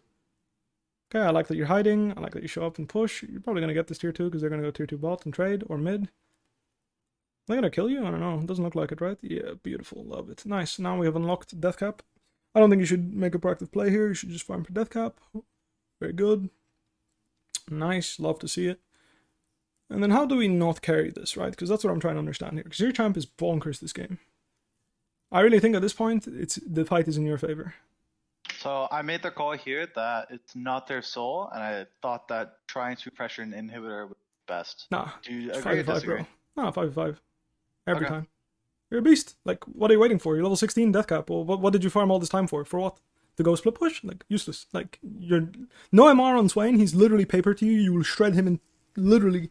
Swain tries to fuck with you. You will shred him in 2 Qs. He's literally dead in 2 Qs. Mm-hmm. Well, absolutely murder him. One fight that comes up is actually kind of well played by him because he's Zonya's what am I 4Q? Yeah, and my point is he has to insta Zonya as your first Q because otherwise he's half dead already. If he gets CC'd by anyone, he's dead, and you should call this, right? Like he's no tenacity, like he's barely any tenacity, no mercs, illegal from him, by the way. What the fuck? What are you guys buying cooldown shoes for this game? Like, you both are trolling. Unbelievable. Anyway, like, both of you having all this trash, like, unbelievable. Like, he gets hit by Leona ult into a Tibbers, he's just dead. You will kill him in that little time. You'll kill him. If you are, when Tibbers, like, if you start your R, when the Tibbers comes down, you will actually one-shot him. If you CC Shane together. You will have killed him. And again, like, you're not making any progress against this. You haven't made any progress for 28 minutes. Are you really, like, going to make progress now? No. Oh, makes sense. It's really that simple. And like I said, you've been farming this entire time, waiting for something. What is that? Right? Like, what is that if not this? Opportunity to fight. And like the thing is fighting for this third Drake and losing this fight, getting summoner spells makes the next fight easier to play. That is why it's important that you contest this Drake. I think stopwatch would have been smarter. And like I said, like, I feel like we're losing everything on the map and you haven't played the game yet. And it's just weird because you're the strongest member on your team. Like, you're so fucking strong, but you're not participating in anything. You know what I mean? Like, it feels really bad, doesn't it? No, yeah, it does. So, like, I just really want you to put your foot down and say, like, at some point, like, but my point is, like, you thought, and I agree with you, but, like, then actually just fucking run up to this guy and fist fight him, you know? Like, at this point, you have death cap. Like, can't you 2v1? Like, literally. Can't you make a 2v1 play against Swain and Gazante? Like, what the fuck are these champions? They're killing shit, man. They're useless. Like, you do so much damage right now, and you're so fucking strong. Like, I'm fine with you split pushing, but then actually, like, split push, you know? Like, fucking go and send it. No info? Get info. By dying. I don't give a fuck. Like, look how strong you are. You're a complete terrorist, man. You were 1v5 for half of that fight, and you killed nearly their whole team. Agreed? Yeah. You're a fucking monster. So, like, be a fucking monster earlier, because, like, now the game, like, you have one more chance, but my point is you have 2 chances to carry this game when you could have created 3, 4, 5 if you just played a bit like a psycho. Yeah, you might int, but, like, your scoreboard doesn't matter, man. You could be, right now, you could be 0-7 with these items on Gwen, and you're still a fucking beast, aren't you? Like, right now, let's say this game, you're 3-5, but you have the same items, like, because let's say you're 5-7. 5-7, for some whatever fucking reason, you've been sending it. You got the same items, doesn't matter. Yeah. The point is, you try to create something, and, like, for me, and this is my pet peeve, you know, like, after a game like this, I would fucking be fuming. Like, I would hate my life. Because, like, I'm so strong that I can't fight anywhere, and it's like, there's no way I can't create something. Like, I can pop Ghost and start running at someone, and they're fucked. Like, Swain this game, you pop Ghost, you fucking start R-ing him, who's gonna stop you? Absolutely fucking no one. Yeah. You can just fist him. Like, right now, yeah, fist him, there you go. Next guy, fist him. Like, everyone on your screen, just fist him. It just took you way too long. The game's already lost, you know what I mean? Like, your Nexus has already exploded, if that makes sense. Like, right now, your Nexus is just boom, Nexus you know? is quite literally exploded now. So. Yeah, but that's my point, you know, like, at this point, the game is already lost and you can't carry the game anymore because it's just too late. There's nothing that, like, it's too late. So... You should force on Death Cap Spike, level 16 Spike, you should force on Void Staff Spike. Like, my point is, like, I don't care how you force. Sometimes it's going to be the best play in the world and you're going to be at perfect conditions. My point is, my philosophy I follow is, I would rather make a bad play on my team, on my Spike, than no play at all. Because if I'm not making a play on my Spike, what the fuck am I waiting for? Yeah. That's how I see it. If I'm not playing to proactively look, seek, and, like, you know, they play Call of Duty, Search and Destroy? Yeah. If I'm not playing Search and Destroy when I have my power spike, what the fuck was I waiting for? then my champ is just dog shit, right? Like if I have my items and I still don't want a 5v5, like what the fuck am I doing? And yeah, my teammates might be weak, but it doesn't matter because I'm in my vision, like especially as Gwen and Gangplank, for example, these are great examples of champs. Like you want to kill 5 people, you don't give a shit how strong they are. As long as you're strong, you can kill 5. And you showed that, like in that skirmish, like not the one where you lost the game, but that jungle skirmish, you were a fucking terrorist. You know, like you nearly carried the game. If you managed to kill Zeri there and turn the game around, it would have been huge. Anyway, happens. Go next. Like I said, that's just my pet peeve. I fucking hate it. I love fist fighting people. Alright. Gangplank, obviously hard lane, but if you navigate it well, you can have a pretty comfortable time. Very good. Hit him with the barrel for free. Love that. Little control 3. Can always appreciate that.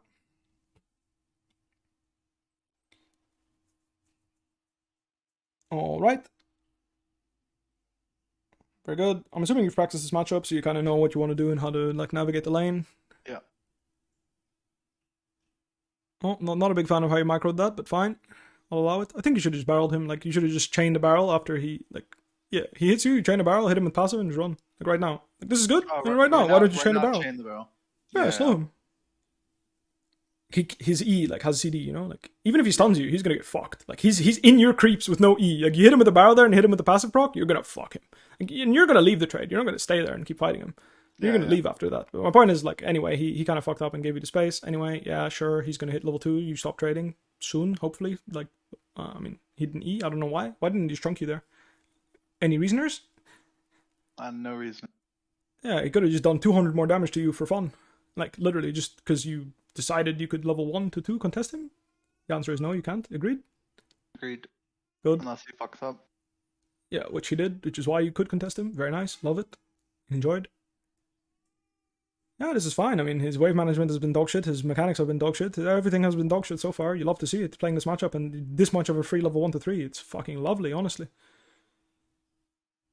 Could not be better. I could not be more excited to play this game as GP.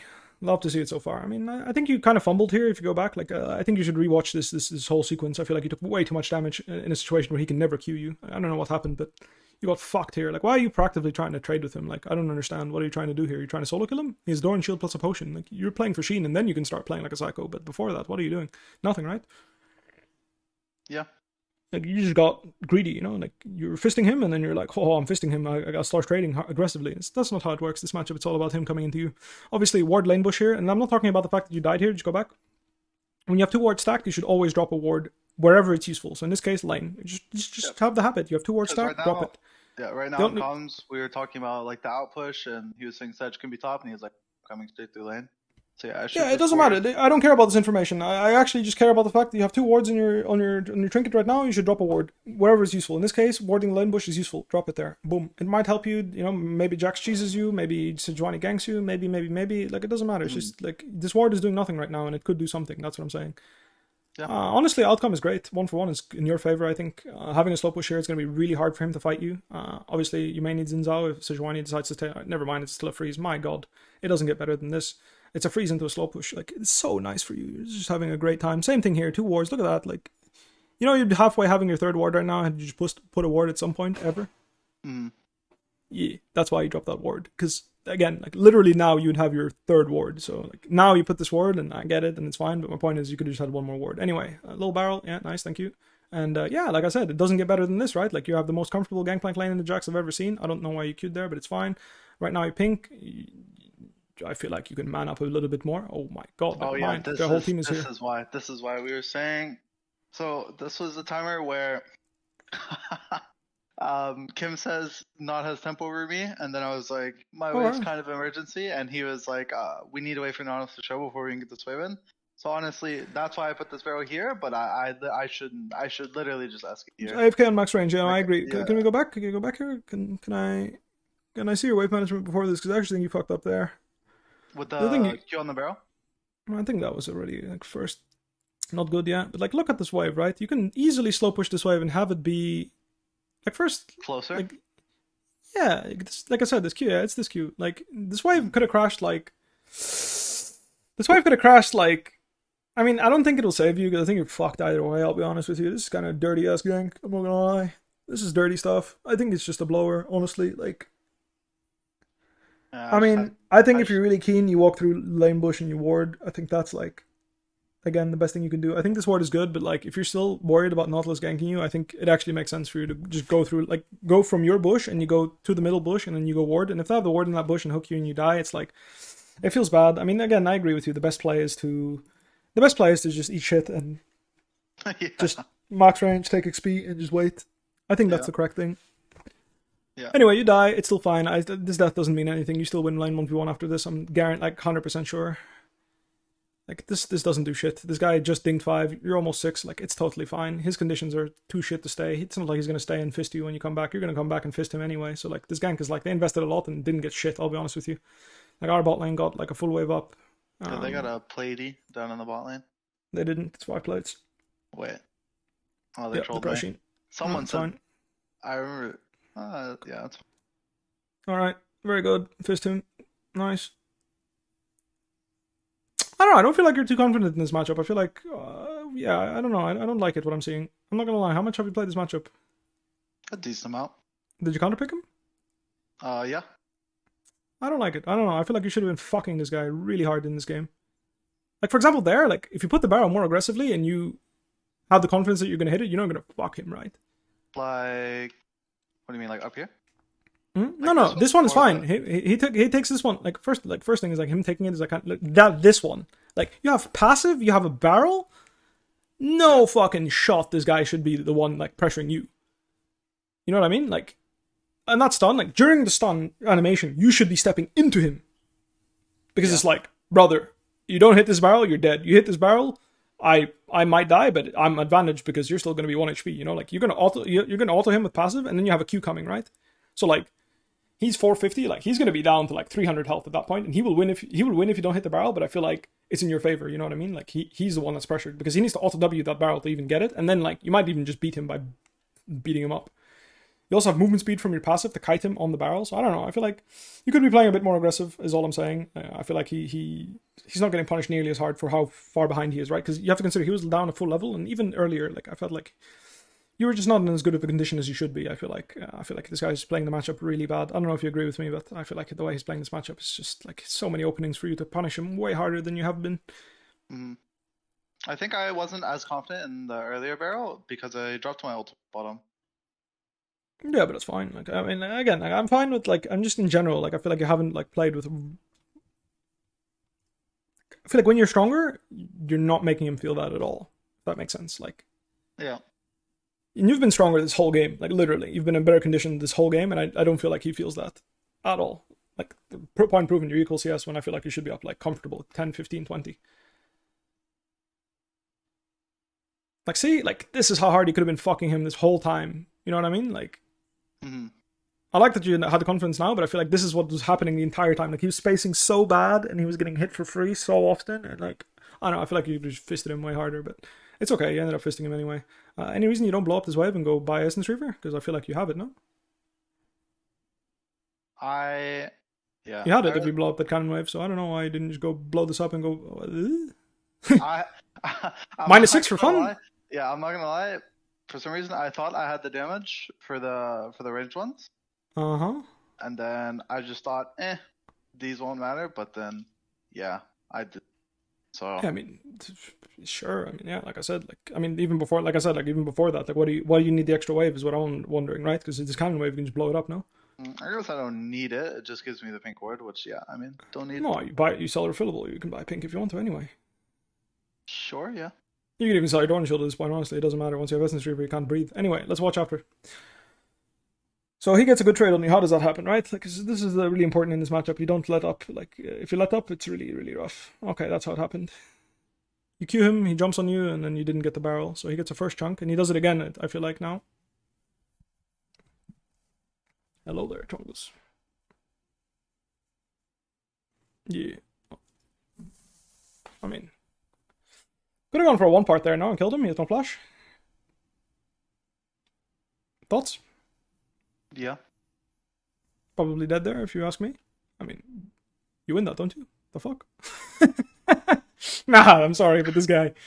Like, oh, I can't.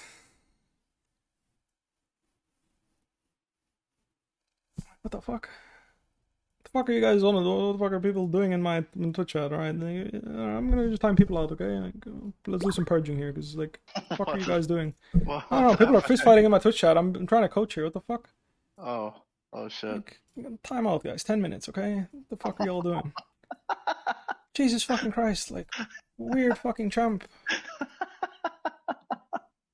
Brother, one fucking 1 hour timeout for you. There you go. The fuck is this, man? Revenge catching strays in my chat. Like, what the fuck is this? Mo Kadura's a pig. Like, what the fuck is that? Like, Jesus. Catching strays. Like, what the fuck? Where did that come from? Someone's Twitch name? No, literally, he wrote it in chat. He literally wrote, fuck Mo Kadura. Mo Kadura is a fucking pig. Like, dude, what the fuck is wrong with you? What the fuck did he do? Like, what? Have you seen the solar elected only ban them all thing? Yeah, fucking love it. That's funny shit. No, but no, I didn't. I just timed out people that are being rude. You know, it's like fucking. I read retarded. I read fucking. This guy's a pig. I read like you're so like. What the fuck is this? Like, calm the fuck down, people. Like, what is this? Can I see the cat? Yeah, sure. All right, let me. Cat content. Nice. Some cat asshole. There you go. Ew. Very nice. We'd love to see some cat asshole. All right, let's roll the clip.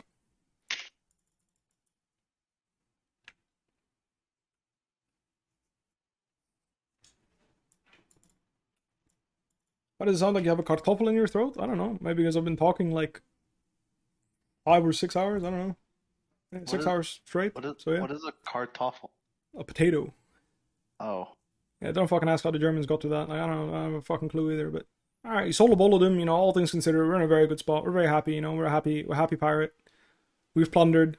This is basically like if you're a GP player and you're even at this point of the game, you're a happy panda. You know, from this point onwards, you're never ever going to be in danger unless you like fuck up. You know what I mean? Like you can always push waves, you can always farm waves. I don't know what the fuck that triple barrel is. You have the pressure if you keep the barrels. Like you can hit that wave if you want to, but fine. You know, I'll allow it. For the Herald sequence, before I saw Sejuani, I was worried about her being in the bush, so I was just trying to hover on the side where my jungler was. Yeah, but my point is like triple barring when it gives you more range makes sense, but in this case, it didn't give you more range. Like you literally could have just put one barrel down, if that makes sense. Did it not? It's kartoffel and Polish too? What the fuck? Yeah, literally. Like, you could just put the barrel more efficiently. Like, okay, you wasted a barrel. Anyway, it doesn't matter. Like, I'm being annoying because you have to be when you play GP. These things matter. Yeah. Alright, we get the Herald because you have Proud Top, because you're stronger. Very good. Love to see it. Cat. Cat.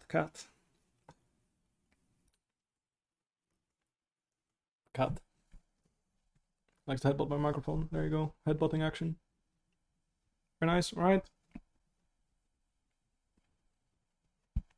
Good boy. Junglist. My goodness. Oh, he loves it. Sorry, recall. Double crit cloak. Approve. Not selling refillable for a pink. Disapprove. Alright, walk back to top. We're equal CS as GP. Could be better, but I think we're pretty happy. Like, I'd be pretty happy. It's like, fine. We'll take it. Alright, we do a little bit of action here. I don't know what the fuck's going on, I'll be honest with you. It looks kind of sketch, but like... Wait, that guy isn't fucked? How? Huh?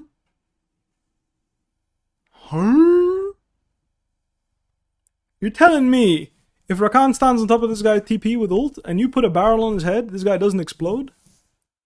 I don't know, man. I feel like he was inting. He would have a very bad time. He would have a very bad time, I feel like. Because he can't press Rift Walk. He's getting insta-charmed. Yeah, maybe if he spams Flash, but then at least you got his Flash, you know what I mean? I don't even think he can if Rakan's RAing like right on top of the tower. I actually don't know if you can Flash. I think maybe you can input buffer it and it'll just go and it'll Flash. But like, my point is like, he'll get charmed and Flash, I think. That's how it works. Anyway, a little investigation. You didn't click on him to check his stacks. Mistake. Oh, God. Like right now, he... Oh, I want to FF. Oh. Okay, it's fine. Yeah. It's fine. Oh, pathetic. Well. Yeah. He'll live anyway, I think. I don't think he dies, so it doesn't really matter, I'll be honest with you. Oh my god. It's just pain all around. It's fine. It happens. Sometimes your hands just don't work the way you expect them to when you play GP. It's all good. Cancel his base. Oh. Nice try. I do get the first strike gold, though. It's flying. Worth. Drink. Very good. Alright, push the wave. Let's fast forward here, obviously. All great montage material, but we're chilling. Good boy. What is this water drop on your chin? What is this? Come here. Alright, Kassadin's inting? Like, you smash him, by the way. What is this? Even 1v1, you just fucking murk him. Yeah. I had Sejuani there, that's why he was so aggressive. Good play by Rakan then, never mind. Good stuff, we hit 13. Nice, first spike. Next up is Navori, and then we're just being chilling, right? That's the point of playing Gangplank. And then we should proactively try to group and make things happen. So I want to see that. I want to see this Gangplank start grouping. Is this Gangplank going to start grouping? Yes. Don't worry, I'm not split push game. Okay, good. Because you've been split push Sion, split push Gwen, and split push. I don't remember what. I haven't seen you on a midwave. You know what I mean? Like I haven't seen you in the series a single time hovering a midwave, proactively trying to make a play, and I feel like that's wrong. I don't know about you, but I would be a sad panda if I wasn't proactively trying to make a play with my team. But that's me, you know. Like that's a big hallmark for me for having a good game. Is like finding timings to play the game with my team. Well, I would agree with you, like doing that, but I wouldn't necessarily say like just going mid than just like hoping people int would be the best way. I mean, ideally, like on like Sion and Gwen, it would have been like the third dragon, and Sion, it would have been me pathing through mid. But like, I agree. I'm like, not saying I need to kill people. I'm just saying making a play. Like, going to take vision is making a play with my team. You know what I mean? Like I don't expect you to go and kill people. I never said kill. I don't want you to have the assumption I want you to go mid and kill people. I want you to go mid and get vision control. I want you to go mid and play the game. You know what I mean? Like literally be on the same screen as your teammates. And if the enemy team plays the game, you play the game back. And if the enemy team doesn't play the game, you take their vision, you take their camps, you make them sad, you know? Like, that's what I mean. Like, just contributing towards what my mid-jungle is doing together with my support, you know? My 3-core mid, AD, mid-jungle, like, whatever. Like, just contributing together. Alright, nice little attempt there. I like it. We group, we go back into bot. Makes sense. This is what I mean, you know? Like, you hovered there. Like, this is making, like, you tried to make a play with your team, you know? Like, you looked. Obviously, you're playing GP, so you have no fucking tools, but at least you were together and you looked. Like, that is a play for me. Like, boom, check mark. Obviously, if he face checks you, you will absolutely murder him, so keep that in mind. I feel like you could be a little sneakier with, like, trying to sneak in the bushes. Like, maybe you could drop a pink or check it with a barrel or something. Like, I think that's not bad. Obviously, basing is fine, too, but you only bought a Vamp Scepter, so it's like, I don't think I would have based there. I think I would have stayed on the map and tried to, like, cheese him in lane bush or something, like, get some info. Because, like, even if he jumps on you, I think your advantage to beat him 1v1 right now. It's in your advantage to beat him. Because he didn't have a second item yet, and you already had 2 items, right? So he had Kindle Gem Warhammer plus Sunder. I think if he jumps on you and you play reasonably well, you will fucking crap on him. But it's not easy, of course. So number one thing is GP, and I know it's tempting to like do blind barrels and stuff like this, but you need to determine: am I marking Kassadin or am I holding the fort against like Xayah when she runs in? That's what you kind of need to establish here. In this case, you play pretty much exactly how you should be, right? Like this is just how you should be playing. I think you overplayed your hand a little bit, but. I mean, I don't know. Jax just killed everyone on our team. I don't know how that's possible. Your team lost 3v. I don't know how your team lost to I don't know how Jax Nautilus killed your whole team. I'll be honest with you. Being full HP, I don't know what the fuck just happened. I would have to watch the replay and understand what happened because Kassadin didn't use a single spell on them, Sejuani didn't use a single spell on them, and Xayah didn't hit a single spell on them. So your team losing 3v5 here. Like, can you go back? Like, honestly, it was 2v4 against Jax. From what I could tell. Let me see. The fuck just happened here? I need to investigate.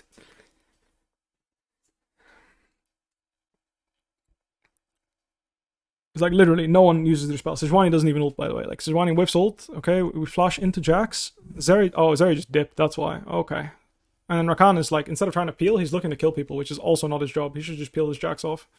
Just a total misery. Like just FF. Like couldn't have played it worse. Sucks. Sad, because this was the make or break of the game. No, absolutely, yeah, no, for sure. Like this is also unlosable fight, by the way. Like I said, you can't lose this fight. I'm just saying it's unlosable. We were up like 4k gold before the fight as well, fortunately. Yeah, unlosable. And then Jack. It sucks. Sometimes it happens. We lose our minds and we just don't commit. Like, so the first thing is approaches is like, let's try and understand like what were we talking about that made this fight? Like, what were we talking about that we're proactively trying to kill their backline with Rakan instead of peeling?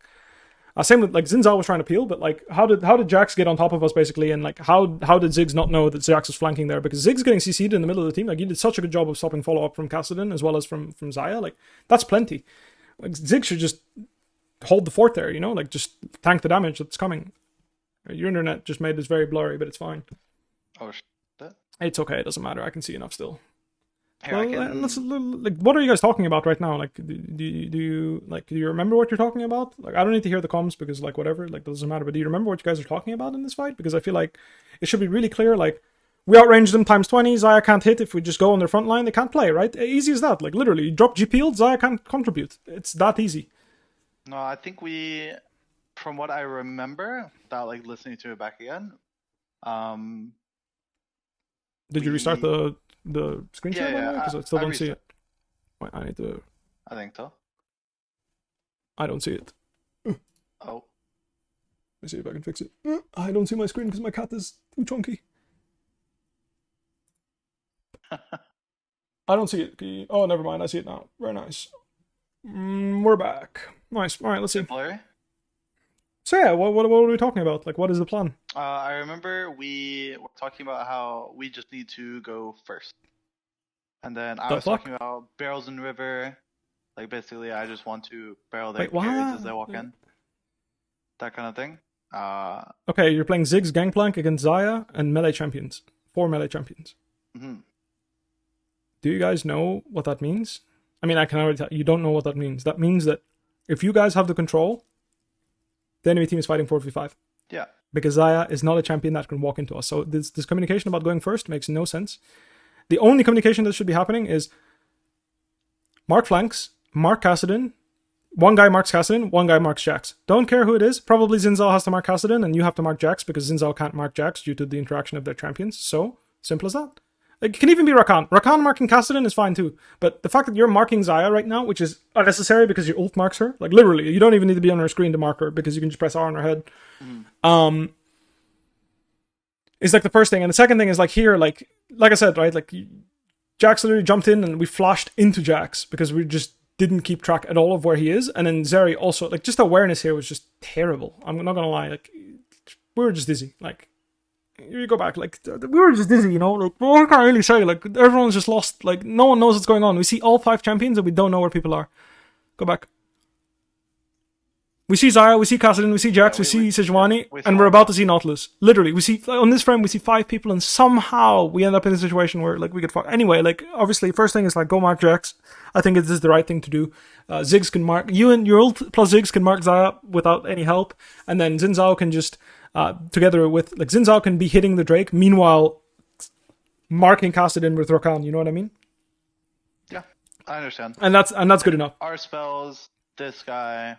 No, you should be running at this Jax and like telling him to fuck off. That's what I'm saying. Like, because like if Nautilus hooks you and they go on you and Rakan ERs you, like the fight is lost for them. They can't win because like I said, Zaya at this point can't walk through Ziggs right now. Like she has to like basically pull off a miracle, right? Yeah. Oh, well, never mind. We're back. Yeah. Anyway, yeah. Well, GG. What can I say? The way you played this fight, I think it was totally acceptable. Like I think you should have just put it down another barrel and kept going harder. Like I don't know why you go back. Like you hit a barrel combo and then you didn't put it on another barrel, which is weird. I think. But other than that, that's it. Like I know it's hard, but like I do expect that if you're playing GP. You know, like right now, like, you queue him, but why don't you put another barrel and walk up and hit him? That's what I would have liked to see. Because I want you to actually play like. I want you to play to the death here, you know what I mean? Like, you know this is the game-deciding fight, so you should be prepared to fight to the death. You should be playing to kill them or die, and I think that you could have done that there. Just put a barrel on his head and then flash the Zaya route, hit him with auto. Maybe if you proc the barrel, he's dead. Maybe if not, like, you did your job, you know? You zoned 3 people, did a shit ton of damage to Kassadin, and you press tab and your whole team's dead. Well, it blows. But yeah. Okay. Yeah, the game is pretty cooked from Lost here. after this, yeah. No, it's just despair. Because Jax hitting that much gold is just unplayable. Like, it gets really hard for you, obviously. Kassadin hit 16, and you guys don't have enough CC, and I agree. It's tough. But yeah, I think like letting Xin Zhao mark Kassadin by just being near the carries is enough, and then you mark Jax is the way you would solve that 5v5. And like I said, like, you know, it just sucks. The awareness was just really bad there. Like we flashed towards Jax, literally in Q range of him. Like there's no way that's allowed, you know. And you have nowhere to flash there, so you should just not flash at all. Wait until maybe you survive the CC. Hopefully Rakan can peel. Xin Zhao can like R them off of him. And I actually think that fight is playable. I also don't know why this isn't a tier game for Ziggs. I don't know that either, because I do think it would have been a nice Seraph's game for him. Because obviously the only way they win is if their melee champs jump on him and kill him, and that's why extra survivability goes a long way. That's why I went shield bow this game. Because normally Yeah, I'm I actually don't think you need it, but I think it's okay. I think you should just go. I think you should go LDR ASAP because you're gonna blow you're gonna blow them the fuck out. Like who cares about I mean, like, normally you I'm a hit kill first enjoyer. Nah, you're trolling. Just buy LDR this game and you'll be a beast. Like you'll just one shot Jax, you'll one shot Cassidon. Like you'll actually just fucking murk people this game. Not a fan personally, but again, if you like it, go for it. Okay. Well, yeah, that was the series. 3-1. No, that's fine. All good. Like I said, I think for me personally, after the series, I would like my feedback is generally like general aim feedback is like try to include yourself more with your team. I feel like I didn't see your teammates on your screen almost ever this game. Like I think it's like 10% of the time you played this game was you having teammates on your screen, which is really weird. Mm-hmm. I would really try to connect with your teammates more and make plays together because it's a team game after all. And then if you're going to split push, really try to put some pressure on the map by taking risks because you are like a non-factor in the series. I feel like, and that's a shame. I'm not sure if you agree with me, but I feel like the game wasn't decided by you playing the game at all. Like you doing anything or not doing anything wasn't relevant whatsoever to the outcome of the game. I'm not sure if you agree with that. Yeah. Well, that's a part of the reason why I reached out in the first place. Because No, of course, yeah. No, I understand. I'm not trying to make you feel bad. I'm just being really honest with you. Yeah, like, I know it. I just want to make sure that, like, for next split, like, you think about these things, like, ways to actively try to include your teammates. I really like the Olaf game that you actively included yourself in Wukong's early game and you try to make things happen. Like I said, the way to solve that is like, guys, I'm behind, I'm in a weaker spot. The only way for us to get gold back into me is if this guy wants to, give me an opening, right? So if he gives an opening, we can look, but like really be clear of that. And it's like, I can just suffer. It's okay. Like, let's just make proactive plays around people that are strong. And like, you're still strong, right? So you can just be like, look, like if you hover me, I can get Prow here and we can go do something together, right? Like we can get some vision. We can contest Herald. Like there's still timings where you can contest and you absolutely did do that. I just think the game went boom when you decided to like, try to salvage yourself before you hit an item. Like, for example, just saying like, yeah, I don't think we should force her on top until I get my first item and then we can look. Like, that's also really good communication, right? Like, if you're behind, like, just let me suffer until I get one item and then I'll be strong. Like, that is something your jungler can work with. Can you be like, okay, I'll just only come topside to either push out, if may be possible, or even not at all, just do my camps, recall, and then once you got item, I can look to kill this Renekton. That's another way of communicating that's really good. Like I said, if you're going to invest into your teammates, really make sure you have a defensive mindset. So, like, grab Tabi, grab Ruby Crystals, like, prioritize those in your build if you're going to build them, because the mindset is not to win lane. It is not to create advantages. You've already given up the opportunity to do that. There's very few matchups in the game where you can go down like 6 CS and you can still proactively push for a lead. It's half a level. It's actually a lot. So yeah, just keep that in mind. Like, it's just basically the opponent almost has to misplay for that to be possible. And then yeah, like, I think in some matchups you could have played definitely better individually, but I think that's something you can tell for yourself. But I would say focus mostly on making sure that you include yourself with your teammates, so you're on the same screen, or if you're not on the same screen, you're pressuring at the same time. Because I feel like it was neither. Like when you were split pushing, I didn't feel like you were really pressuring side, and meanwhile your team was just dying, so it was like just a disaster. You know what I mean? Like the only time where you really pressured at the same time is when your team was dying, was the Gwen game, where like I think that's on them, so I think that makes sense. Yeah. But that was the only time where I felt like you were actively squeezing when the enemy team was outnumbering your team. Otherwise, I felt like you were just kind of farming and just oinking, which is fine. It just happens. Alrighty, I appreciate it.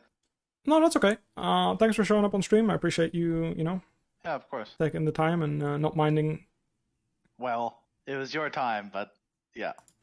No, I mean, I'm saying some people are not comfortable getting feedback on stream, so I appreciate that you were willing to. Thank you. All right. Wait, why has the cam been here? Like, there's been cat cam the entire time. Nice. Wait, even when the cat was losing. Discord DC'd? It's fine. Yeah, I didn't say anything useful. Oh. I said my camera was aimed at my like lap area because my cat was here earlier. Oh, nice. So you. All right. Alright, I appreciate you. Peace, peace. Very nice. Peace, man. Thank you. Shout out to Bradley. Yes. Very nice. All right. You're a good coach. I wish someone would coach me like that. I appreciate that, man. Bill Hunter Bradley. Shout out. Yep. He's a good player. Like I said, like when I coach someone, I'm going to focus on the negatives. I need to do a better job of praising people when they do things right. But like I said, I really focus on like applicable ways to influence the game. And like I said, I thought it was a real shame that I didn't see his teammates connect with him and make a play together. And that was something that I would really prioritize. But I hope you guys enjoyed that. That's going to be it for me. Maybe in the future I'll do some more. I know Why Not wanted to do something similar, so I'm happy to talk to him. That would be in Jungle in this case, so that's good. That was the Amateur Losers Final, so Path the LCS, or like whatever it is, I don't know. Challengers League, I don't know what it is. Oh yeah, this one. They played their Losers Bracket Finals. TL, our Challenger team, ended fourth. No, third, sorry, third. Yeah, it was this game, this series. They ended a third. This was played yesterday, and C9 ended up winning everything, beating Dignitas. So that was going on. As you can see, this was the games. Never mind, this is the wrong game. Maybe it's this game? I don't remember. Anyway, I think it's this game. Anyway.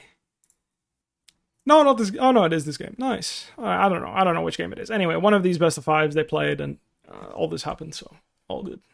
I'm slightly irked he didn't know you can't one-shot Wave without DR. Well, if he's level 9, he would one-shot it, but I think he just brain farted, you know? And that's the thing, like, if you brain fart, you brain fart. What can I say, you know? It's like, alright, well, fuck, blows. You brain farted. Anyway, glad you guys enjoyed it. That's going to be it for me tonight. Really appreciate you guys joining me. Appreciate it for the gameplay as well as for the everything. And, like, again, like, when I do coaching, I really want to make sure people understand, like, I understand you're human, I get mistakes. I'm really focused on finding solutions for your mistakes and finding reliable ways to consistently have influence on the outcome of the game, because that's what I personally value, okay? I really value having influence on the outcome of the game. That's what I care about. So I'm always going to focus on, like, all right, how can you group with your teammates? How can you include your champion in the game? Like, what can you do to help? What can you do to avoid being a liability, etc., etc. Anyway, that's it for me. Appreciate you guys joining. Have a wonderful rest of your day or night, wherever you may be, and take care. Bye.